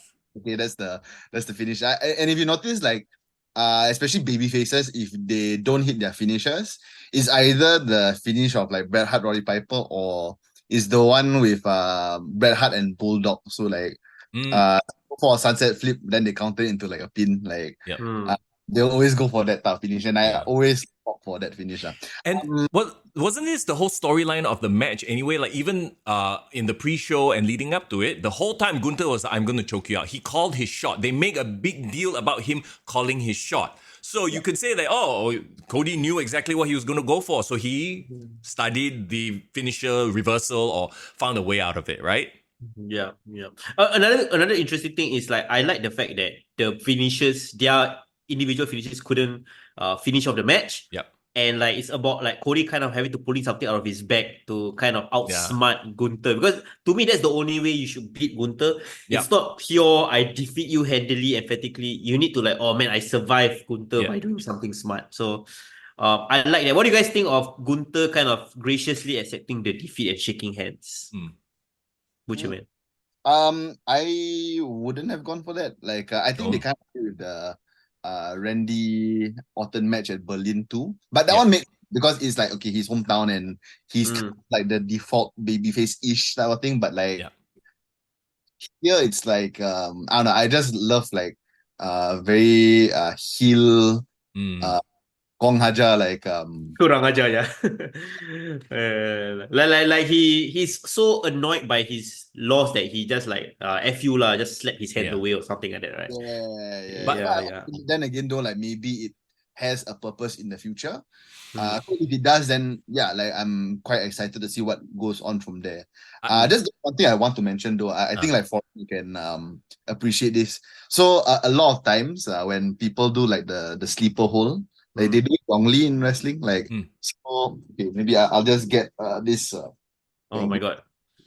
Do we have? We have a live demonstration. Live demonstration of sleeper nice. hole. Okay. So oh my god! I love. So like a lot of them do it like this. So like the other hand is like here at the forehead for some reason, and the other guy can actually just like pry the hands open. But if you know from jiu-jitsu, right, it's actually like at the of the neck. Yes. Do that. I was like, yeah, that's the way. Yeah. You know who is the worst at performing an MMA move and making it look super fake? Who? It's ironic, but it's Ronda Rousey. Ronda Rousey has the worst fake armbar that she does in WWE. You know, right? Yeah. Because if you guys, I mean, Young knows that, right? If you do an armbar, it's you kind of have to straighten the elbow. hand, right? Yeah. But she does it like that, and then she just pretend to wrench it. I mean, then we were like, okay. That's why we've talked about this before. It's very hard to adapt MMA moves. Only very few people can do it well, because especially with strikes. But also, if you know anything about like jiu-jitsu, a lot of it looks weird, and like he's not trying to break him. You know, it is what it is. I guess. Young, remember previous episode we were speculating wildly about like what if Goldberg appears. Okay, you know what? It was great. There was no schmoz, and I'm pretty sure the reason there was a handshake at the end, once again, it's a corporate decision. There's much honor and grace in the main event. You know, everyone shake hand. It was a properly contested fight because they wanted to do the whole thing for Saudi lah. You know, it is what it is lah. To me, was what it felt like. Yeah, I was paying very close attention to Goldberg's presence on social media. I was thinking like, won't he? So I found out that before this Crown Jewel, he was actually in apparently like a football game, a college football game in Atlanta. And actually he announced, this actually made some news. He announced that he will have his official retirement match next year. He has already agreed terms with Triple H and Nick Khan and all that kind of stuff. So my worry is that he's going to have like a WrestleMania match with Gunther. I mean, okay, Will he? he still has a name. Look, at the end of the day, I think that him laying down for Gunther is good for Gunther. So maybe the dream match that we all want for Gunther won't be this upcoming WrestleMania. Maybe it'll be at WrestleMania 42, and that's fine. I think it's okay for him to have a very long reign. What if he has a, like a Roman Reigns-esque reign? Why not? Yeah, I'm okay with that. But like my question is, how many seconds is it going to be? Because I don't want it to be more than 10 seconds. Goldberg comes in, Gunther chops him in the face, Goldberg die. That's it. Yeah, because I feel like the only way this can be salvaged is Goldberg did what Brock Lesnar did for him. Oh, yeah. Which is like a shocking, like multiple finisher loss. Bro, how cool would it be? And we have precedents, because remember Gunther said that his favorite wrestler or second favorite wrestler was Bret Hart, right? I want to see the metal chest plate spot. Oh my god. Gunther wear the chest plate inside, and then Goldberg goes for the spear and knocks himself out. Oh my god, that's hilarious. Yeah. So okay, if that is what happens and that is the retirement match, quote unquote, I can accept it. But if anything more, I mean, it's like a waste of Gunther. Sure. I noticed that we didn't actually talk about the match itself. So I enjoyed the match tremendously. I think Cody Rhodes has more than proven himself as the workhorse champion, with that quote unquote John Cena schedule that he talks about. My two favorite matches, Seth and Bronson, Cody and Gunther. Yeah, my favorite match again, actually is this match, Gunther and Cody. And second, I mentioned, which was apparently a surprise to people, the triple threat. I actually really enjoyed the triple threat match. What about you, Butcherman? Bloodline versus Bloodline. That was like, to me, like cinema. Really, really like, cinema. As usual. Yeah, I mean, as I mentioned earlier, like it was like a wet dream match for me because I love Samoan wrestlers. Yeah. Okay. Everybody share your rating or like grades, like letter grades out of 10 for Crown Jewel in general. I want to hear all your thoughts as well. But for me, I think this was like a solid 7. I wouldn't say it's like the best Crown Jewel I've ever seen. Yeah. I also wouldn't say that it was a boring paper. I think every match had, like you said, stakes. There was a purpose, and there are some great fallout that can go into the next couple of weeks, right? You got Sami Zayn, you got what happens with Gunther, Cody Rhodes, KO, Randy. So I feel like there's purpose that it wasn't like, like I was watching it with a blind eye. So it's 7 for me. What do you guys think? I would give it a 7.5. I feel like a lot of it was, it feels like the midway point of a really good series, where it's a bit of a lull. You're just sort of doing storyline progression as opposed to big shocking things happening, right? And everyone played their role perfectly. I think that, like I said earlier, to me, I don't know why this one, it really stood out to me. Every match had a simple to understand story that I could explain it to you in 1 or 2 sentences. And that's why, to me, I enjoyed this PLE. Great. I love it. What about you, Butcherman? Well, I'm very bad at giving numbers, but like okay, how about alphabet grade? I think in terms of like progressing stories and like what's gonna happen next, there's a lot of that from this show. So okay, if I were to give a number, I would say like a 7. Like it's strong. I think the way the whole card was like paced was quite okay. But I'm a bit like torn because I feel like Bloodline should have been main event. But like, but Cody versus Gunther also was very good. Yeah, we all agree this was definitely a corporate decision by the Saudis. They gotta make their Crown Jewel Championship the main event, so that's why. Hey, they made the best out of a corporate opportunity. So from a corporate standpoint, I can give them props for that. Irving says 6.9. Okay, very specific. The internet's favorite number, 6 and 9. Yeah. Okay. Alfred with an A-. Wow, good, high praise. As a marketing guy, right, I feel like this was the result of a bunch of marketing people from WWE and the Saudi government sitting down. It's like, okay, there's this anniversary that's happening in Saudi Arabia. We want to commemorate it. How best can we input storylines into it? Then Triple H was like, I know the answer. Let's do a champion versus champion match. Look, here's the thing. We've seen stuff like this before, but done poorly. And then it's super obvious. They are like trying to force agendas or narratives down your throat, right?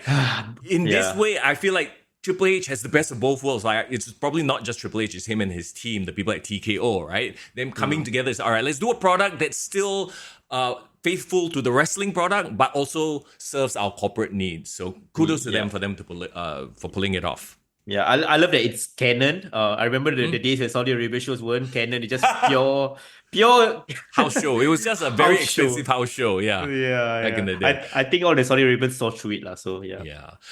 Okay, we are gonna jump into SPW's big event that's happening on Friday. So many championships on the line. We're talking about SPW Crowning Glory. But before we get there, though, everybody once again in chat. Good to see you. Let's talk a bit about our sponsor right now. Hang on. There you go, Hasif. Woo! Okay, so if you guys are unaware, Hasif is our financial advisor, independent financial advisor. So if you're looking for a second opinion on your financial portfolio, he's your go-to guy.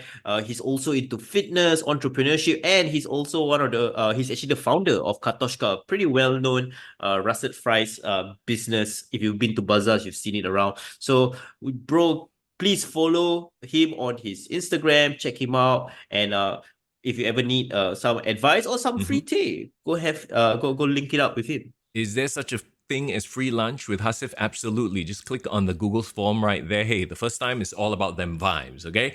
In the meantime, yes, let's get to something that's very exciting that's happening on Friday. I can't wait. By the way, I'm finally free to be there on a Friday because I'm actually on leave next week. So yes. Finally! Wait, I got to ask on the chat.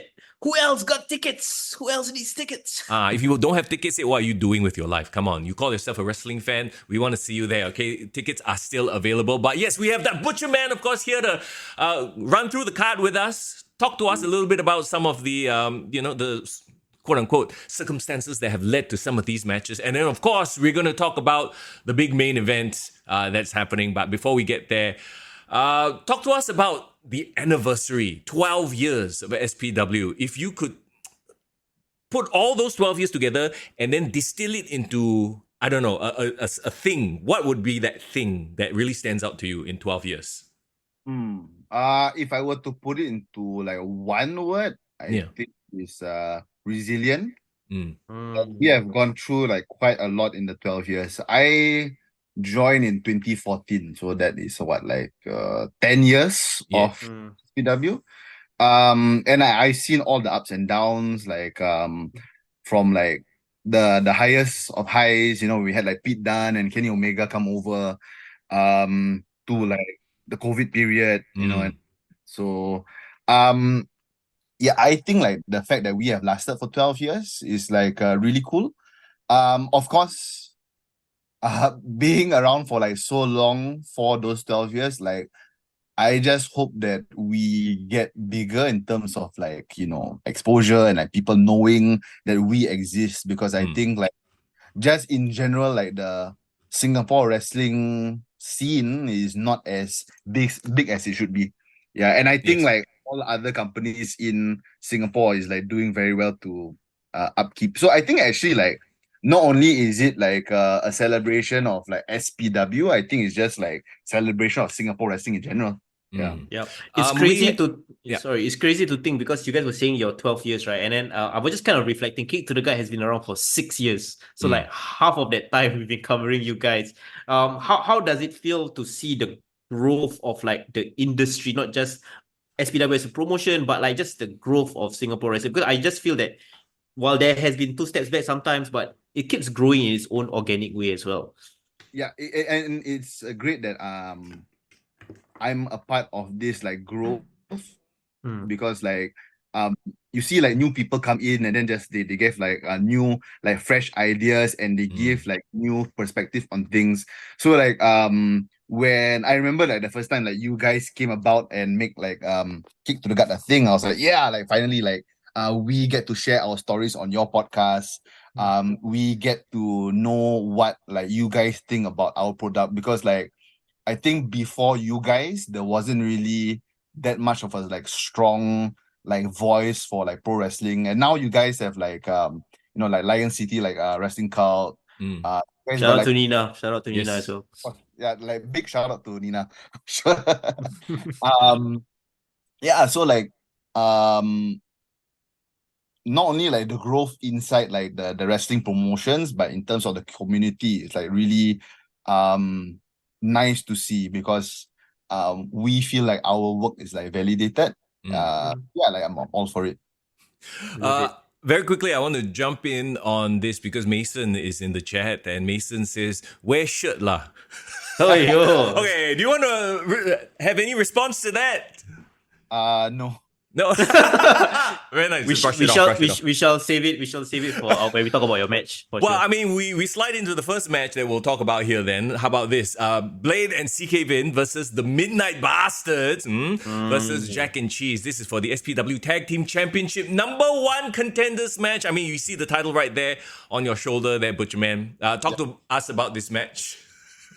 Yeah. So like I've wrestled Jack and Cheese before. The past show wrestled the Midnight Bastard, so I know how tough these two teams are. Yep. I've wrestled CK Vin before. I mean, I think you guys remember the feud that we had. yeah. So I know that he can be a dangerous person. Bryson Blade, I've seen his work and I know how dangerous he can be. I feel I'm gonna give Jack and Cheese the vote of confidence. I see. I mean, they're fan favorites. I think they are gonna get like the energy from the crowd to rile them up to victory. Midnight Bastards, they definitely are a formidable team. Like wrestling them in a hardcore match. In fact, I don't know whether you guys actually realize this. At Hardcore Island 2, the Midnight Bastards wrestled in like their first ever main event, and like they wrestled maybe like 3-4 shows. So like, even though like our team like whooped their ass, but like they still put on a good effort. I mean, like Mason just like beat the shit out of me with like chairs, like RJ like, a low blow. Like they're tough guys. Like but yeah, I'll go for Jack and Cheese, unless maybe Blade and Vin can, connive their way into victory, which I'm sure they can, but yeah, I'm rooting for Jack and Cheese. Very interestingly, Alfred was talking about Jack and Cheese promo, and bro, when I switched on my Instagram, I remember there was one night I was switching it on, and then it came out very loudly. Harder, Jack, harder. I'm like, wait, what? Wait. I need to like sus, bro. Very sus, bro, very sus. But yes, I love that promo. But yeah, talk to me about like Jack and Cheese's growth, because they've been kind of a bit of a fan favorite, through the year, especially getting in support. For sure. So like I don't know whether you guys know this, but they came about at Graveyard Shift. So this is Dr. Gore's show that he held at the Peace Center. Yep. Yes. So I think the match was supposed to be me and CBK, then Dr. Gore versus Jack. If I remember correctly. But I injured my knee at so I was out at that show. So they switched the card around. It became BJJ and CBK. That was how like that team was born. I see. Yeah, I feel like there's something about them that just like clicks instant. I wish you guys were there for Graveyard Shift, because they were just really like super popular for that show. I think like BJJ, like he had like a pretty decent like singles run, but I think he's like hitting his stride in the tag team division. I mean, he started off as a tag team wrestler with like the Mighty Dragon family before. So yeah, and CBK. Okay, like I need to give my props to CBK. This guy started off as like a potential like a joke of a character. Now he's like super popular. Were you guys there for that show last year at Merciless? SPW Merciless. Yeah, I think I was there. I was there. So like in that match, basically it was like Wolfram Cartel versus Blade and Trickster. Then like Vin joined in, so it's gonna be like a 3-on-2 situation. But then like the lights went off. Then CBK like appeared in the middle of the ring, and the crowd went ballistic. I was like, "Yep, like that's my guy." The crowd pops for him. Crowd pops for him for everything he does. Like I think people gets it. The moment his name comes out, okay, we get the joke. But then when he performs in the ring, bro is super athletic, man. I definitely have to give props for him as well. Yeah, and his charisma is off the charts, because like I think he was trying to go for like the villainous rude at first, but Yeah. then I think he's just too much of a personality for people to just, like they want to cheer this guy. Yeah, I like your point about BGJ probably flourishing in the tag team division. As somebody who is gunning for the singles title but also a tag team champion, I think you're the best position person to kind of comment on this. What do you think is what is the mindset switch when you are a tag team wrestler as opposed to being a singles person? Yeah, so I feel that like if you're a tag team like wrestler, you kind of like depend a lot on your partner. I mean, of course, yes, it's a 50-50 thing, there's teamwork. So like whenever you're in trouble, you have a partner to go to. But like if you're a singles competitor, it's all you.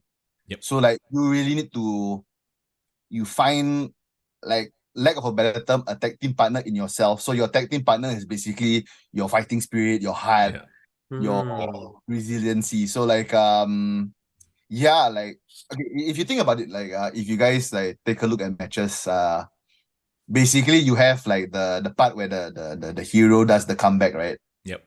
So normally in tag team matches, when you tag your partner for the hot tag, that's the comeback. But Yep. like for the singles wrestler, you have to like take all the damage, and you're like, okay, I really, really need to dig deep just to like beat the shit out of the your opponent. Yeah. So, I mean, it's interesting you say that because we very well know that, and not to jump to the main event, but we very well know that two people in this contenders match, right? The Midnight Bastards, they're going to be there with the statement during your match. Like, so it's not strictly going to be 1v1, right? So there is a bit of a through line here because not only are they gunning for the number one contendership for your tag team titles, but they are also probably going to be at ringside with Statement. What are your thoughts on that? So I'm just gonna issue out a challenge to Statement now. If you are man enough, you don't bring Midnight Bastards to the ring. And if you don't, I won't bring Dr. God to the ring. Oh. So let's just do this one-on-one. Like I think we have had enough history to respect each other that we don't bring out our respective team members.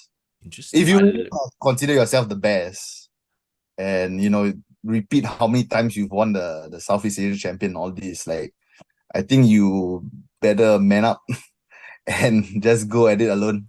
I love it. Yes. I love it. The gauntlet has Can't been thrown. wait. Are we overlooking Blade and CK Vin? Okay. A bit. There's one thing I want to say too. Isn't CK Vin still in possession of that Singapore Championship title shot chair, or has that been resolved already? No, he's still the contender. So he beat E-Man. Correct. To kind of solidify himself as the contender because he put the contendership on the line. So I know how dangerous CK Vin can be. There was a period of time where I trusted him as a friend. And that was like a really big mistake because he really like capitalized on that opportunity. And we were talking about like Bronson Reed and Seth Rollins earlier, right? Yeah. That was his ticket to the main event. Like he saw the opportunity to, like, I'm just gonna go and like take the Butcherman spot. And I respect him for that. Like he really tried everything he could. But in the end, of course, I whooped him lah. But so wait, do you think that he's spreading himself too thin right now because he's gunning for the tag team titles, but he also has the Singapore Championship in his sight? So it feels like okay. I think he's like leaving his options open. Like he knowing him lah, because like even though yes, our friendship was in the end like fake, like I did get to see his like mindset on a lot of things. So I think like he has something up his sleeve. I don't know what it is, but I'm quite sure that he has like some like dirty trick lah. And also like Tyson Blade,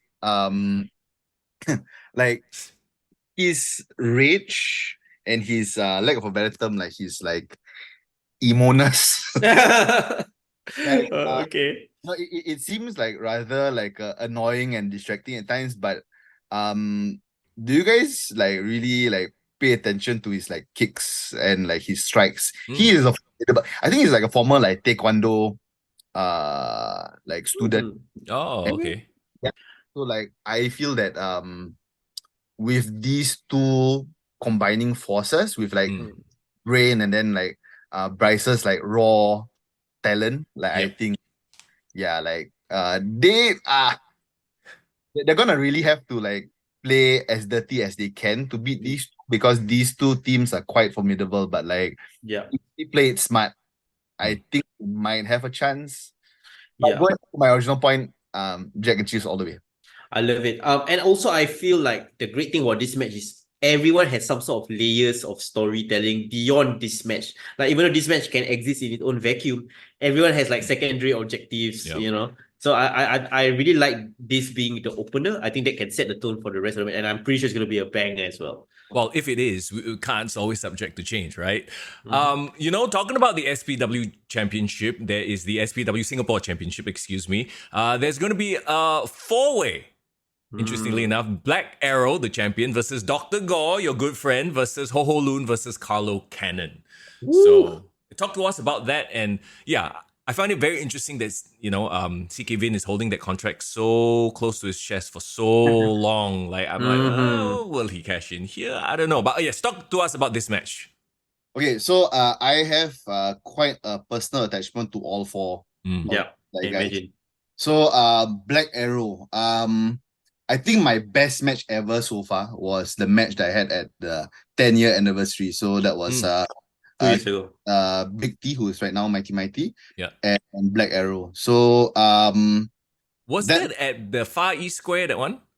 no, that was Is it the astronomical yes. That Oh, was at the anniversary. right.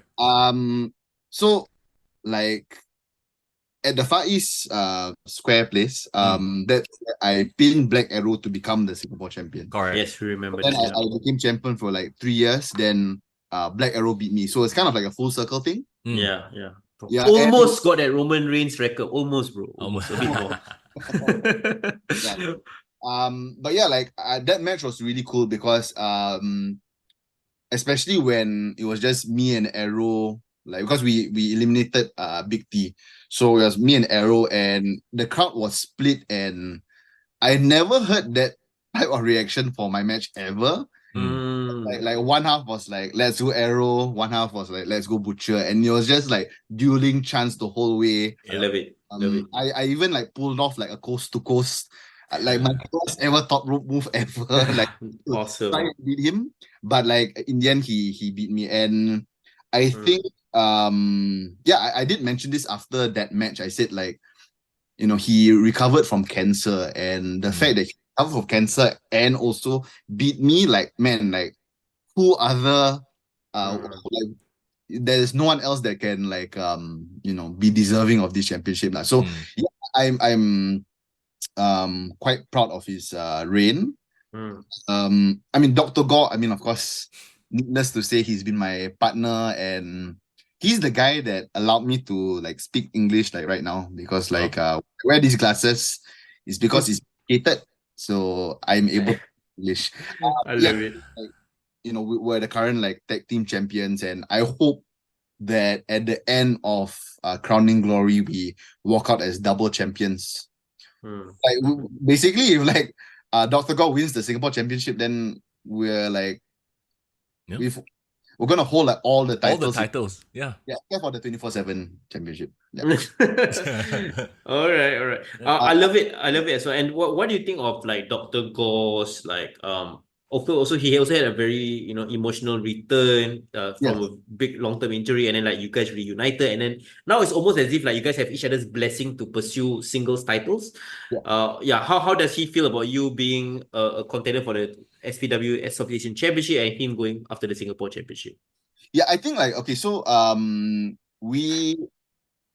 I don't really want to break up the horrors at all.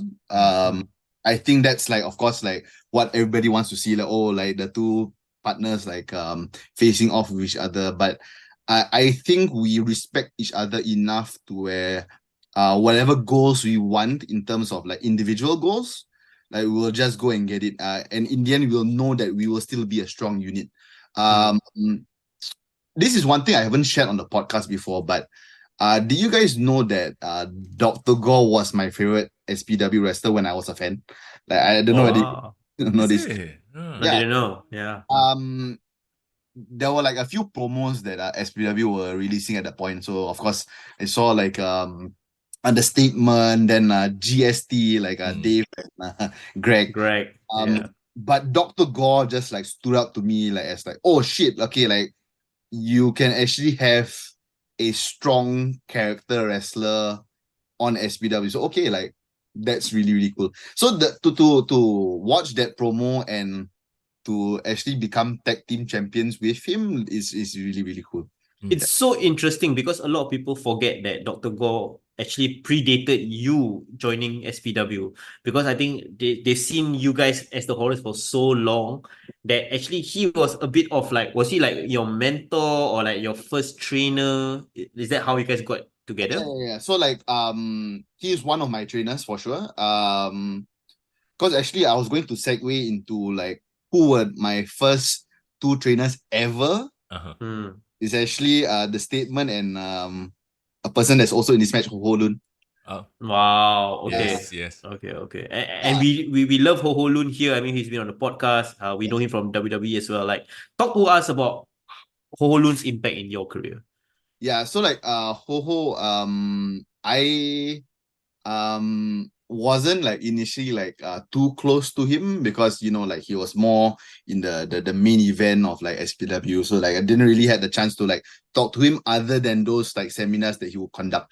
But I think like Ho Ho Lun in this match, um he is kind of like the dark horse in a way, because you have like an athletic specimen like Black Arrow, you have Dr. Gore, who is like tall, he has like the physical gifts. Yeah, Carlo Cannon, who is just like a tank of a man.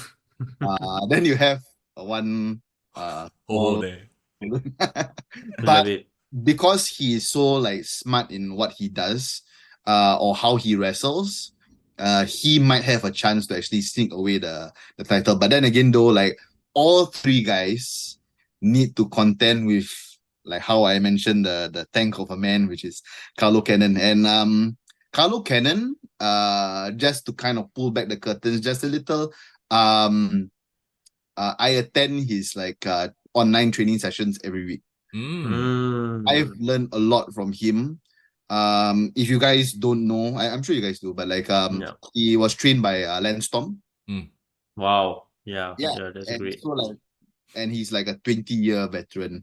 I appreciate that you guys like called me a veteran, but I really don't consider myself a veteran because if you compare like a person who wrestles like regularly, maybe like America or Japan, I would consider them like veterans. But like for me, like even though it's been like 8 years as a wrestler, I think I've only wrestled like definitely less than 100 matches. So like basically back to my point, like Carlo Cannon is like a definition of like a veteran for me lah. So yeah, like I think in this match, I'm gonna root for Dr. Gore for sure. Because I want that moment for the Horrors, but I love it. Yeah. oh man, like you got a lot of like guys that are gonna be a good potential candidate for the next champion. That's exactly what I was thinking. Like, this one is going to be the hardest to call because everybody here is legit. Like, you have four people who are legit, right? And of course, Black Arrow, the champion himself.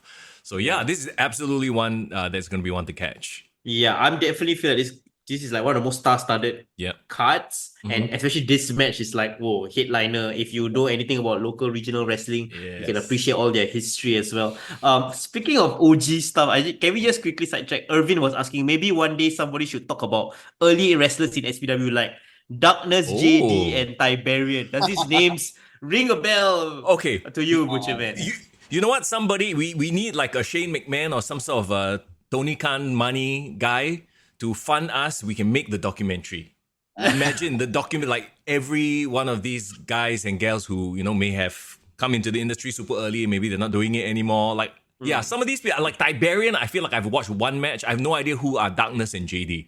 Yeah. So Darkness JD is actually Dr. Gore's like first tag team partner. Oh, Wow. This is like, bro, deep cuts, bro. Deep yeah, cuts. exactly, right? So, I'll add in a few more names. Solid Shake. Then there's Ooh. also Hayes Eric. Yeah, like Oh I am shit, I remember. I'm an SPW historian lah, so I definitely know all these names. In fact, like I mean, for those who don't know, I'm actually a first aid trainer. Yes. So the funny thing was like I was just like setting up my class. Mm. Then like from a distance, I saw like someone very familiar. I was like, wait a minute, is that? Oh shit, that's JD. Shit. Wow, what the Like odds? the former Dr. Gore partner and the current. right, I right. love it. Quite a moment. Alfred is asking, who is Tiberius? Can you give a quick intro of Tiberius? What was he all about? He's like a barbarian, but Thai. Something like that's what I got from like seeing him once. I remember he was a bit of a Muay Thai looking, dressed Yeah. up kind of guy. Muay Thai looking wrestler. Then like the only thing Muay Thai about him was his kicks.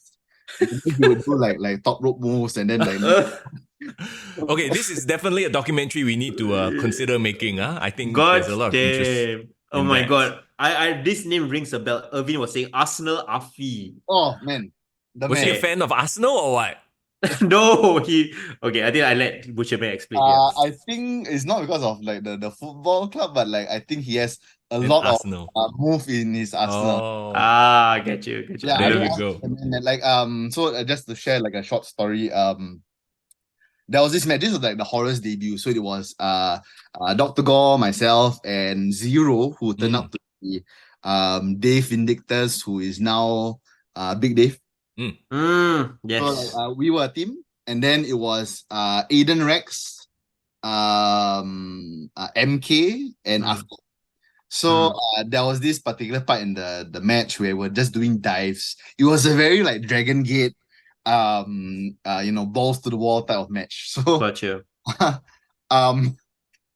we did our respective dives. Then Afi was the last person, and when we planned the match, Afi told us, yeah, I'm just gonna do a crossbody. So we're like, Adio. so we're just like waiting for him lah. Then we look at him. He's standing on the top rope. Then apparently this is what I didn't know until like after the match.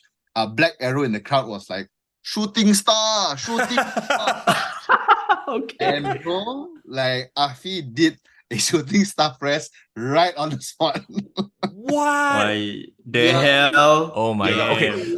Like, in my mind, I was looking at him like, oh, he's doing a shooting boom. Like, Oh no. Okay, this is a documentary that definitely needs to happen. And, yeah. So I mean, Afi is the man. Like Afi is the man. If you ask any of the SPW wrestlers, in fact, if you ask like Greg or Dave, yeah, they will attest. Yeah. Yeah. Okay, let's move on to the next match then. And I just want to know one thing: who did Ricky Malik piss off? that he's got a match with Destroyer Dama. Oh dear, poor fella. And is Cantona still his like guy? Where's Cantona? Okay, so just to bring you guys up to speed, were you guys there for the previous show, the Hardcore Island show? I was there. Yeah, I was there. Foreign was Yeah. there. I don't know whether you guys caught this, but there was one section of the crowd. This crowd member was just like really like pissing the shit out of like Ricky Malik and Cantona. Yes, I was. I remember it. Yeah. Like I mean like I think we probably need to put another post on the SPW page to like not do such things to the wrestlers, because like this like threw water on Cantona and Ricky Malik. So Cantona of course was like really angry, and he just like kick the shit out of the fan. Oh my god. He shoved him. This legitimately happened, right? The fan was legitimately doing that, right? Yeah. So I mean like I mean okay, like I mean, in my opinion, I feel that Cantona and Ricky wasn't at fault, but like we also don't want like our wrestlers to react that way. So unfortunately, it was suspended lah. Okay, I see. I see. So Cantona was suspended. I know Ricky kind of didn't do anything physically to the fan. No. Yeah. So I saw that happen, and that, to be honest, when the shit happened, I really was not to quote Tony Khan, but I really feared for Ricky Malik's life. Like What?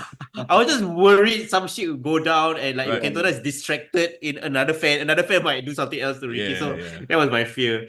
Yeah. So I guess that explains why Cantona won't so-called feature in this card lah. So then, once again, who did Ricky Malik piss off to draw or destroy Dama? I think he pissed off Destroyer Dama. I mean, okay. Give a reason why Ricky might even actually pull this off. Oof. Well, he probably needs to pay the referee a lot of money. For sure. Do like some sort of like screw job. So that just like grab a headlock and then the referee just calls the bell right away. Right. Yeah. My God. And of course, freaking like Dharma just came back from competing as well. So Yeah. the guy, it's like one in his best shape, as in a long time as well. So like even better than he usually is. So like in what universe can Ricky Malik like survive like realistically beyond the referee shenanigans? Do you think he has any chance in his arsenal that he can do? I'll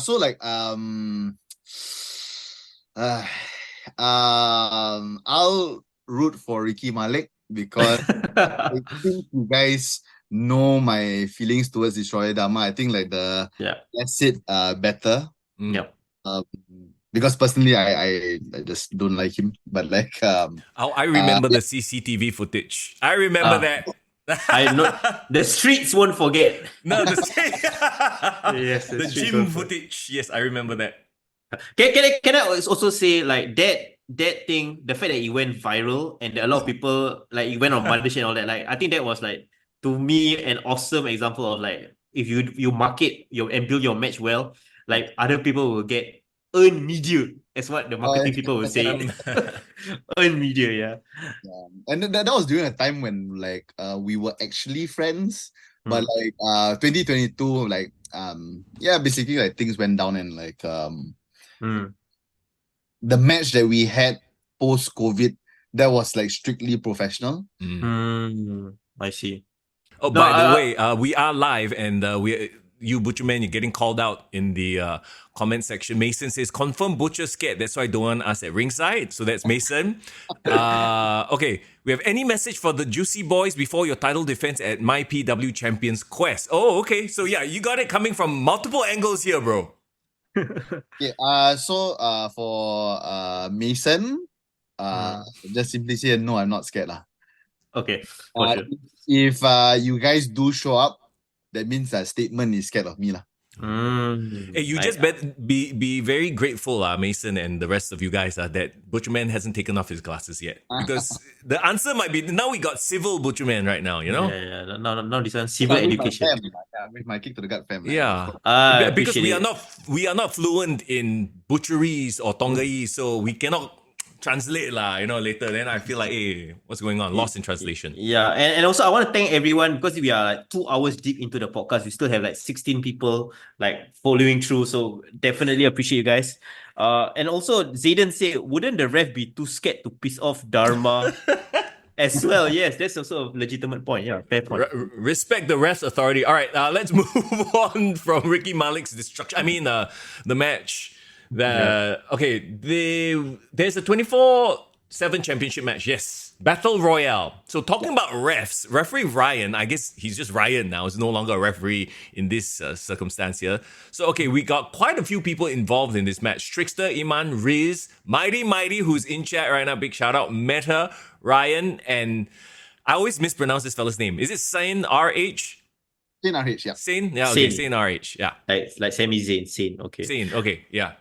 Tell us about this 24/7 championship. I mean, since its inception, it has a couple of names, NBCB, and then it went to 24/7. Like, where do you see this in terms of like the hierarchy of titles in SPW, and what does it do for a wrestler to win this title?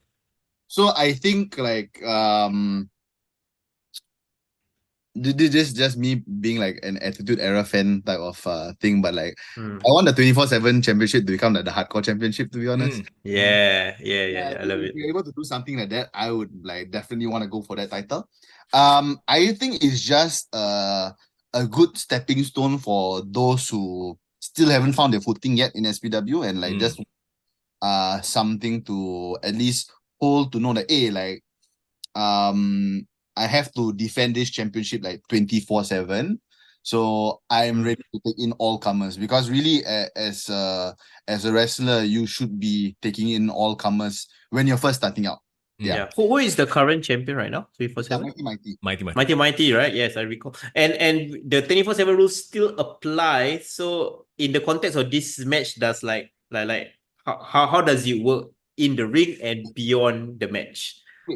So I'm going to give like a kick to the gut exclusive like right now. Ooh, okay, appreciate Because it. like I have my ear on the ground and I hear what like the management is saying. Ooh. So this match will be contested under Battle Royal rules, but the last two competitors will be a pinfall submission.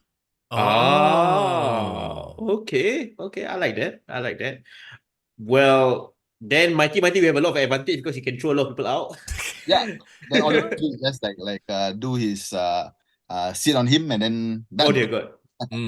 But just like with every sort of battle royal we've seen, right? Usually the big guy gets targeted first because you want to eliminate the biggest threat in the ring, right? So yeah, being the biggest guy might not be the best position in a match like this. Can I also just say Mighty in the chat is feeling a bit sassy because he say, "Hello, both of you, stop it, eh?" I love it. Okay, among the rest of the field, right? Who do you have your eyes on? Who are you like low-key kind of rooting for? Okay, so I think in terms of like the favorite for this match, I wouldn't blame anybody if they go for Mighty because he has a size advantage, and he's the current champion. But personally, yeah, I'm rooting for either E-Man or Ryan. Yeah. E-Man, like he is really showing a lot of potential with every single match that is granted. Yeah, I think like his match, the gauntlet match, this was the beginning of the year, CNY 2. He survived till the very end until like Vin did his shenanigans lah. Yep. But like E-Man really shows like he has a lot of potential. I really am excited for his career progression. And that damn Ryan, man, when he had the match with Bryson Blade, I have never cried for a wrestling match until like this match. I mean, of course, I've like other matches, but like local wrestling matches, like I've never cried. And like Ryan made me cry because like I was rooting for him, and when he lost, like, that broke my heart. But when he just like stood up on his own 2 feet after getting like caned like multiple times, I was like, that's my guy. Let Ryan. So like I'm rooting for the underdogs in this match. Referee Ryan, I think, really showed a lot of toughness, resilience, heart in that match. You know, I was watching it live and I was with my girlfriend and she was legitimately cringing, like, wow, we are watching somebody getting killed. And it's like legit, you know, and like I remember talking to Ryan and Ryan was so chill about it. Ryan was like, yeah, I mean, I guess bathing's gonna suck later, but you know, he was so chill about it. And I think the thing about Referee Ryan, he's giving me like Spike Dudley underdog vibes. Or like, remember when which was the referee that always with Stone Cold, he always like shits against Vince McMahon? The Earl Hebner.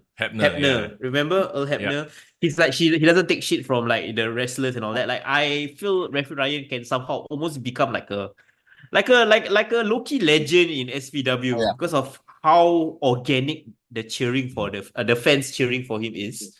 Yeah. So my question though is that now he's sort of in this match, are we going to see him more as a wrestler or more as a referee? Is this going to be a side quest for him and then he'll come back to refereeing full time, or has the wrestling bug bitten him and we're going to see him in the ring more often? Do we know? Like, I don't know whether Ryan would appreciate if I share this. But he comes to training like every single week. He is very training. Driven. And even if like he's gonna be told like, hey, I need you to be a referee for this show, he'll be like, okay, but that doesn't mean I stop training. You know, that's what I appreciate about Ryan. So I think from all his years of like training, even though he was tasked to be the referee, he's been training ever since 2018. Wow. So like he has the skills, and I think like in my personal opinion, he should throw away the referee shirt and just become a wrestler. But I mean, like maybe come up with a cooler shirt, cooler outfit. better name, maybe like Wrestler Ryan or something like that lah.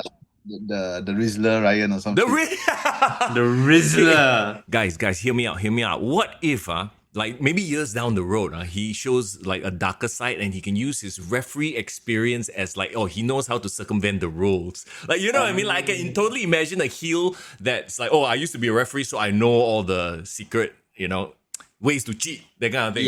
Yeah. I low-key like him keeping his zebra stripes as part of his attire. Right. I think paying homage to his referee background, but then eventually, stepping on his own. And Irvin also on the chat brought up, anybody remember Danny Davis, who's known as a wrestler referee? Yeah.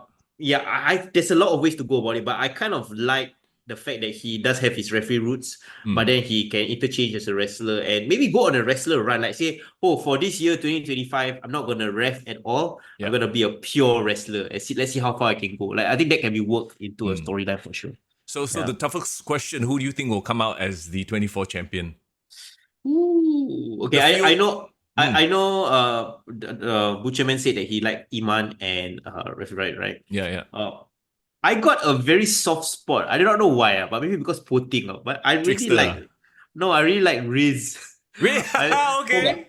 Previously homeless Riff, but now part of Wolfram Cartel or kicked out of it. But he actually really can get sympathy, like his previous match also. So like I don't know, I like him a lot. What do you think about him? As what, the guy who potentially pulls it off? Yeah. Or also him in general as a wrestler. Butcherman. So like I see a lot of potential in him too. I just really like how like even though sometimes like his skills lack a little bit in terms of like technique, but his heart is there. Like he's the type that's not the strongest, he's not the fastest, but he really just like summons all his heart to fight lah. I mean, like, guys remember he had this feud with Big T or like currently like Mighty, like yes. He won. He won the first match. He got the best out of Big T in the second match, but of course ultimately lost the third match lah. But he was able to actually tie up with one of the SPW OGs.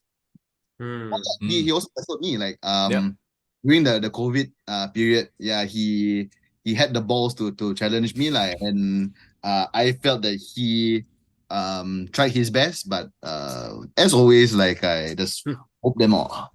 And also the fact that his Wolfram or ex-Wolfram Cartel members are in this match, I think that would be a very interesting storyline thread to pay attention to as well. Correct. Okay, let's move on to the ladies that will be in action. Here we go. Alexis Lee, Singapore's very own, of course. Can't not have her on the 12th anniversary show, right? Versus Pom Harajuku. Okay. For those of us who don't know, tell us a bit more about Pom Harajuku. Yeah, so I first met her in Thailand actually. So like I wrestled Jonathan Johnson for the setup Openweight Championship on that show. So I met Pom, like very sweet lady. Is she Thai? Sorry again? Is she Thai or Japanese? No, she's Japanese. Japanese, okay. So her fighting style is very unorthodox. Because she has a very like childlike behavior when she wrestles. Her most devastating move, which I'm actually quite scared for Alexis Lee, because like it is really devastating. It's a kick to the shin. I'm oh dear God. Okay. Totally scared for Alexis Lee. I mean, you just look at how cute she is. You know what I'm saying? She does give me Yuka Sakazaki vibes. Right. Yuki Sakazaki vibes. Sorry. She's known as the eternal 3-year-old born and raised in Harajuku. Is that her nickname? Yes. So she is literally from Harajuku. Yeah. Oh, okay. I guess It's it like works. it's calling myself like unbedok like that. I guess it's the same vibes. What the hell, bro? Same vibes, same vibes. Dear, So okay. yeah, what can we expect from this match? Because I mean, we've seen Alexis Lee before. We know what she can bring. What about the pairing of Alexis and Pom? Yeah, so like Alexis has wrestled like very like um traditionally like formidable like Joshi wrestlers. So like Mm. Miyu Yamashita, I mean like known for her like dangerous kicks. Then like Yukika Mifuku, who was like who's like the current Queen of Asia champion. Mm. Pomdo is like something that Alexis needs to solve because if she's not careful, if she takes Pom too lightly, like Pom will steal the win for sure. Yeah. Agreed. I'm just waiting to see the interaction because Pom is all cute and you know Alexis is super no nonsense. So that interaction in it of itself is going to be a thing to look out for, right? Okay, so let's talk about Shun Skywalker. Apparently he's been to Singapore, but he's been in SPW before in 2018, but I'm unfamiliar with him. Tell us a little bit more about Shun Skywalker. He's going up against Aiden Rex. So the Shun Skywalker that appeared in 2018 is way different from the Shun Skywalker now. Back then he was just finding his footing in wrestling, but now he's considered one of the ace of Dragon Gate Pro Wrestling. Wow. Okay. Wow. Yeah. Okay. So like he's been like multiple champion in Dragon Gate. So I think also the Aiden Rex that you saw on that same show in 2018 is way different from Yes. Oh, for sure. yeah. Sure. So I think it's kind of like the two journeys like merging with each other. Yeah, like the ace of SPW ace of Dragon Gate type of situation. Yeah. Go ahead, Foreign. No, I was just about to say like Shun Skywalker, like I think the Star Wars reference can't be missed, right? Like, but if you were to kind of like tie the name, why he calls himself Skywalker, is there anything in his wrestling that kind of resembles him as being a high flyer or like what's in the name? I think he does like some like lucha stuff, and in fact, like Dragon Gate is very known for their lucha resu style, which is basically in like Mexican and Japanese. But like from his like current incarnation, from what I see, it's a lot of like power moves, like, but also mixed in with like the high flying too. It'll be interesting to see him match up against somebody who is known to be a very technical wrestler and also high-flying wrestler as well in Aiden Rex. Love it. The this is height gonna is gonna be quite a challenge for Aiden though, because like Shun Skywalker is quite a tall fella. Oh, okay. Where do you see Aiden Rex like like this year has been pretty big and up and down and stuff for him because he started off the year as a champion. He had a great run, defended against multiple people. He lost it against Statement. Was part of your tag team against the Midnight Bastards as well. And then now he's kind of like wrestling almost. I wouldn't say it's an exhibition match, but it's more of like a like an inter-promotional match as opposed to having like a storyline per se. How do you think he can end the year strong? And also reflecting on his title reign that he had this year. Yeah, like when I win the SPW Southeast Asia Championship, Okay. one of the contenders should be Aiden Rex because just in case you guys don't know, my first ever match, it was a multi-man match, and Aiden Rex was in that match, and he won the match by submitting me. So wow, okay, that's a little bit of history between us. And yes, we have teamed before, we have fought before, but I don't think there's ever been like a decisive like winner between us, like one-on-one. And also just a little bit of like a fun fact. This was more of like last year when I attended more like jiu-jitsu classes. So I was far in like jiu-jitsu classes like with him. I've submitted him twice, he submitted me twice. So like I keep this in mind because I'm like, No, like I need to have one more victory. The rubber match. Ah, Yeah, the rubber match needs to happen. The round match has to happen in the SPW ring. why your dynamic reminds me of Rocky and Apollo Creed. Creed. You guys need to have that match without anyone seeing to see who won that final round. Yeah, I like it. I like it a lot. Which Yeah. then leads us to the main event of this Friday's Crowning Glory. Once again, if you haven't gotten tickets already, there are still some left. Go and reach out to SPW on Instagram. Can they reach out to you as well, Butcherman, if people want to get tickets? Oh, absolutely, yeah. Just DM me on Instagram, Hmm. the_Butcherman. Yeah, then I'll just like book the tickets for them. Ah, Okay. there you go. Okay, love it. This is the main event right here. Check it out. Look at the handsome face. I'm talking about, both very handsome. Statement Andrew Tang, of course, is the SPW Southeast Asia champion versus the Butcherman Clevey. Made it into the poster as well. So, okay, I don't know if the glasses need to come off for this one or what. We'll keep it on for now, huh? We'll keep it on for now. Yeah. Can we start off by? Can you comment on Statement's promo that he cut? With his very very very very typical Statement fashion. He got his alcohol on his one hand. He got his robe, and he's calling you out and he's talking a whole bunch of shit on you. And I know you did post a response as well, which I love, by the way. I saw that video response. Yeah. Yeah. But like, talk to me about like your mindset going into this match. What Statement has meant to your career and like how it feel to actually, if you were to defeat him and become the SPW Southeast Asian champion. So, to answer your first question about the promo, I think you said it best. It's a typical Statement promo. Like, I wasn't surprised at all that he was going to, like say all those things and just give those like dicks towards me. But I think why I'm not super affected by those words is because I remember the people who believed in me ever since day one. I have a responsibility to my wife to make sure that I actually win this championship. So whatever the Statement wants to say, he can say. But like, I remember the people who stuck by me and I'm doing it for them.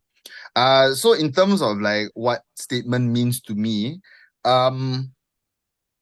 he's my trainer, or he did train me when I first started out.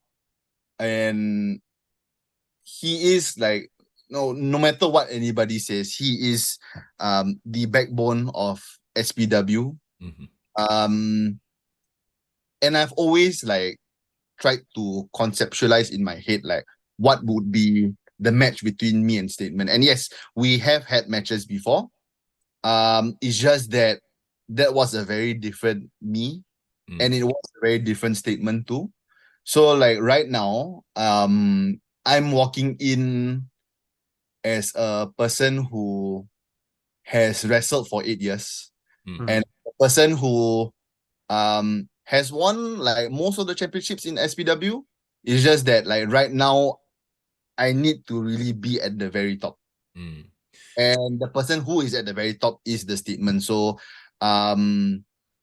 even though he said all those personal things, it's really not personal between me and him. It's really just me trying to achieve my goal to become the best in SPW. Do you look at the current version, 2024 Statement, and do you see him as being the best version of Andrew Tang? Like actually like different schools of thought for this one, because a lot of people feel that because of his like partying and his drinking, all his shenanigans outside of wrestling, that he's kind of being complacent. But the thing is, like, I see the same Statement in terms of the fire and the passion he has, because in the end he is still the final boss of SPW, like, for better term. And let's not forget that he's also surrounded himself with two very, for lack of a better term, like brutal and up and coming guys in the Midnight Bastards. So it could make him the most dangerous he's ever been, because he's got this backup now. Yeah, that's true. I feel, like, I don't like even want to dream of underestimating him. I really need to give like all I have to beat him because when he wasn't the champion, he did mention before that, he kind of lost his fire for like wrestling. But now that he is the champion and he regained his fire, that makes him quite a dangerous guy. So I'm just gonna have to make sure that I really dig down deep to beat him, because I don't expect me to just like dominate and beat him up. Really expecting like me to take in a lot of punishment, and also just making sure that I dig down deep, call all the parts of my fighting spirit to beat him. Yeah. I love it. I want to bring your attention to two of the comments on the chat, right? So, okay, Alfred was asking, can I ask, so I guess he's pretty new to SPW. Can I ask what makes the SPW Southeast Asian title much bigger than the SPW Singapore Championship or SPW Heavyweight Championship? So that's question one. And question two, I think, is more of a comment. They didn't say this is bought my ticket, excited to attend my first local wrestling show. So we got somebody on the chat who's never attended a local wrestling show before, attending it for the first time. And so what can you say to somebody like him who's never experienced an SPW show before? So yeah, two questions for you. So like the SPW Singapore Championship like means a lot to me, because like I treated that championship like the top championship when I was the champion. Took on all comers, made sure that I gave my all in those matches. But in terms of like the Southeast Asia Championship, in terms of the prestige, is actually quite a formidable title, because it's been held by like not only Singaporeans but like international wrestlers, and the amount of like international opportunities that you can get from the championship is something that I am excited for. So because in my opinion, when you're the Singapore champion, you're defending against Singaporeans. So Shivam was the Singapore champion. But I feel like it is a championship for Singaporeans. But like Southeast Asia Championship is like you got other people coming from like all parts of the world to take the title, and you're like, okay, like let's show that Singapore has like the best talent. Well, I mean, so like traveling champion lah, in a way. Yeah.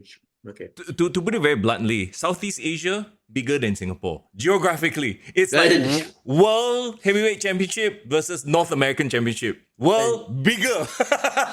Yeah. Have you guys been to Southeast Asia? Have you seen how big Thailand, Vietnam is? God damn it, guys. But yes, Aiden, it will be great to see you at the SPW show as well. First time going. Mighty commented, nastiest version of Tang 2024. I mean, yeah, Mighty has had his little issues with the statement as well. From this year.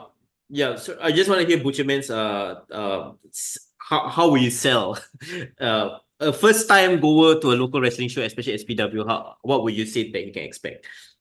So like imagine like on Monday, assuming that you work on Monday, like you have like a very like hard day on Monday, Tuesday the same, Wednesday the same, Thursday is like getting better but it's still a bit shitty. Then on Friday, after you finish work, you go to an SPW event, and just imagine all the stress and all the frustration just leave your body, because all the aggression that you have will be let out vicariously through the wrestlers that you see over there. Love it.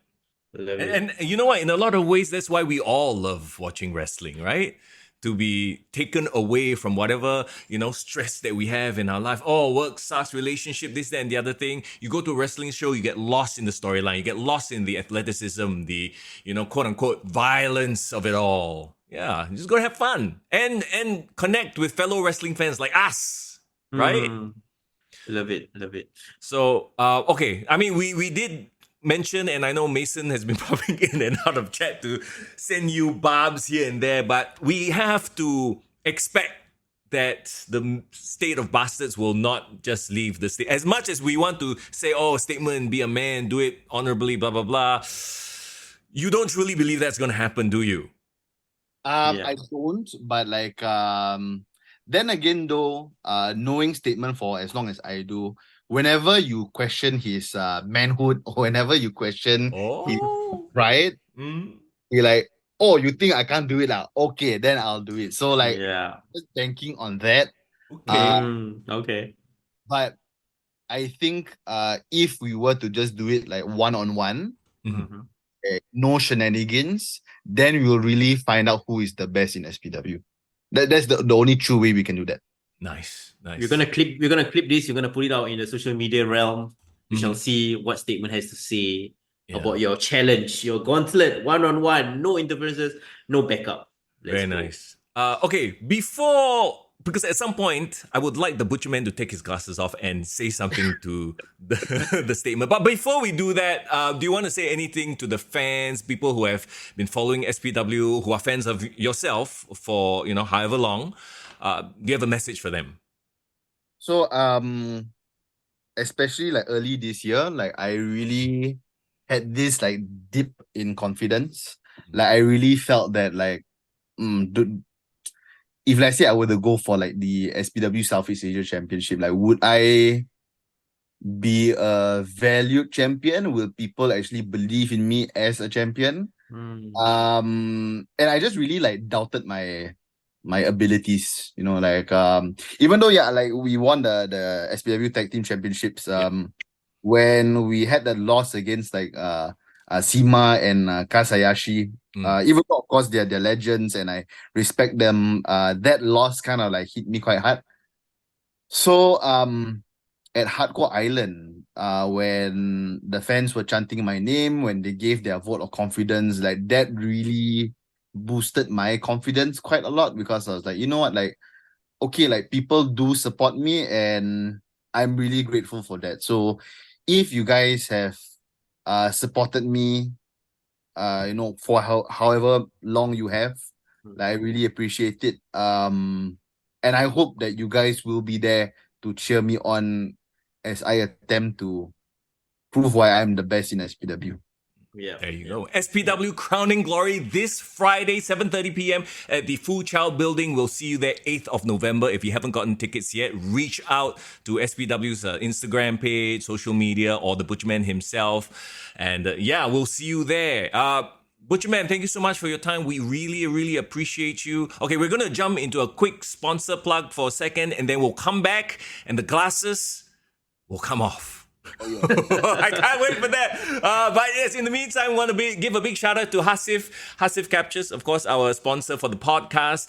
He is an independent financial advisor. So if you want to ask him anything about that, it doesn't even have to be about financial advice, right? It could be about fitness. He is a gym bro, fitness bro, high rocks guy, right? Look at these awesome photos of him, by the way. Yeah. Love it. You can just show him for some day. Yes, got such thing as free lunch. Absolutely 100% foreign.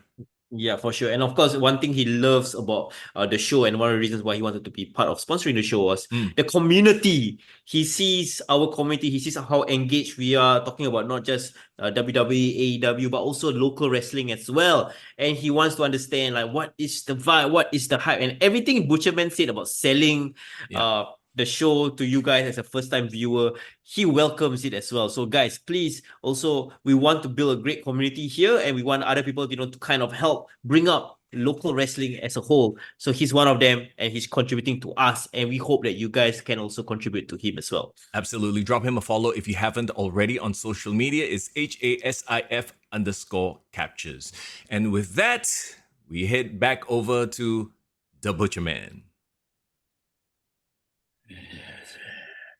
選ばこの僕と選ば好きなも選ばこのちょぼけなこもたペナバカタともけなかた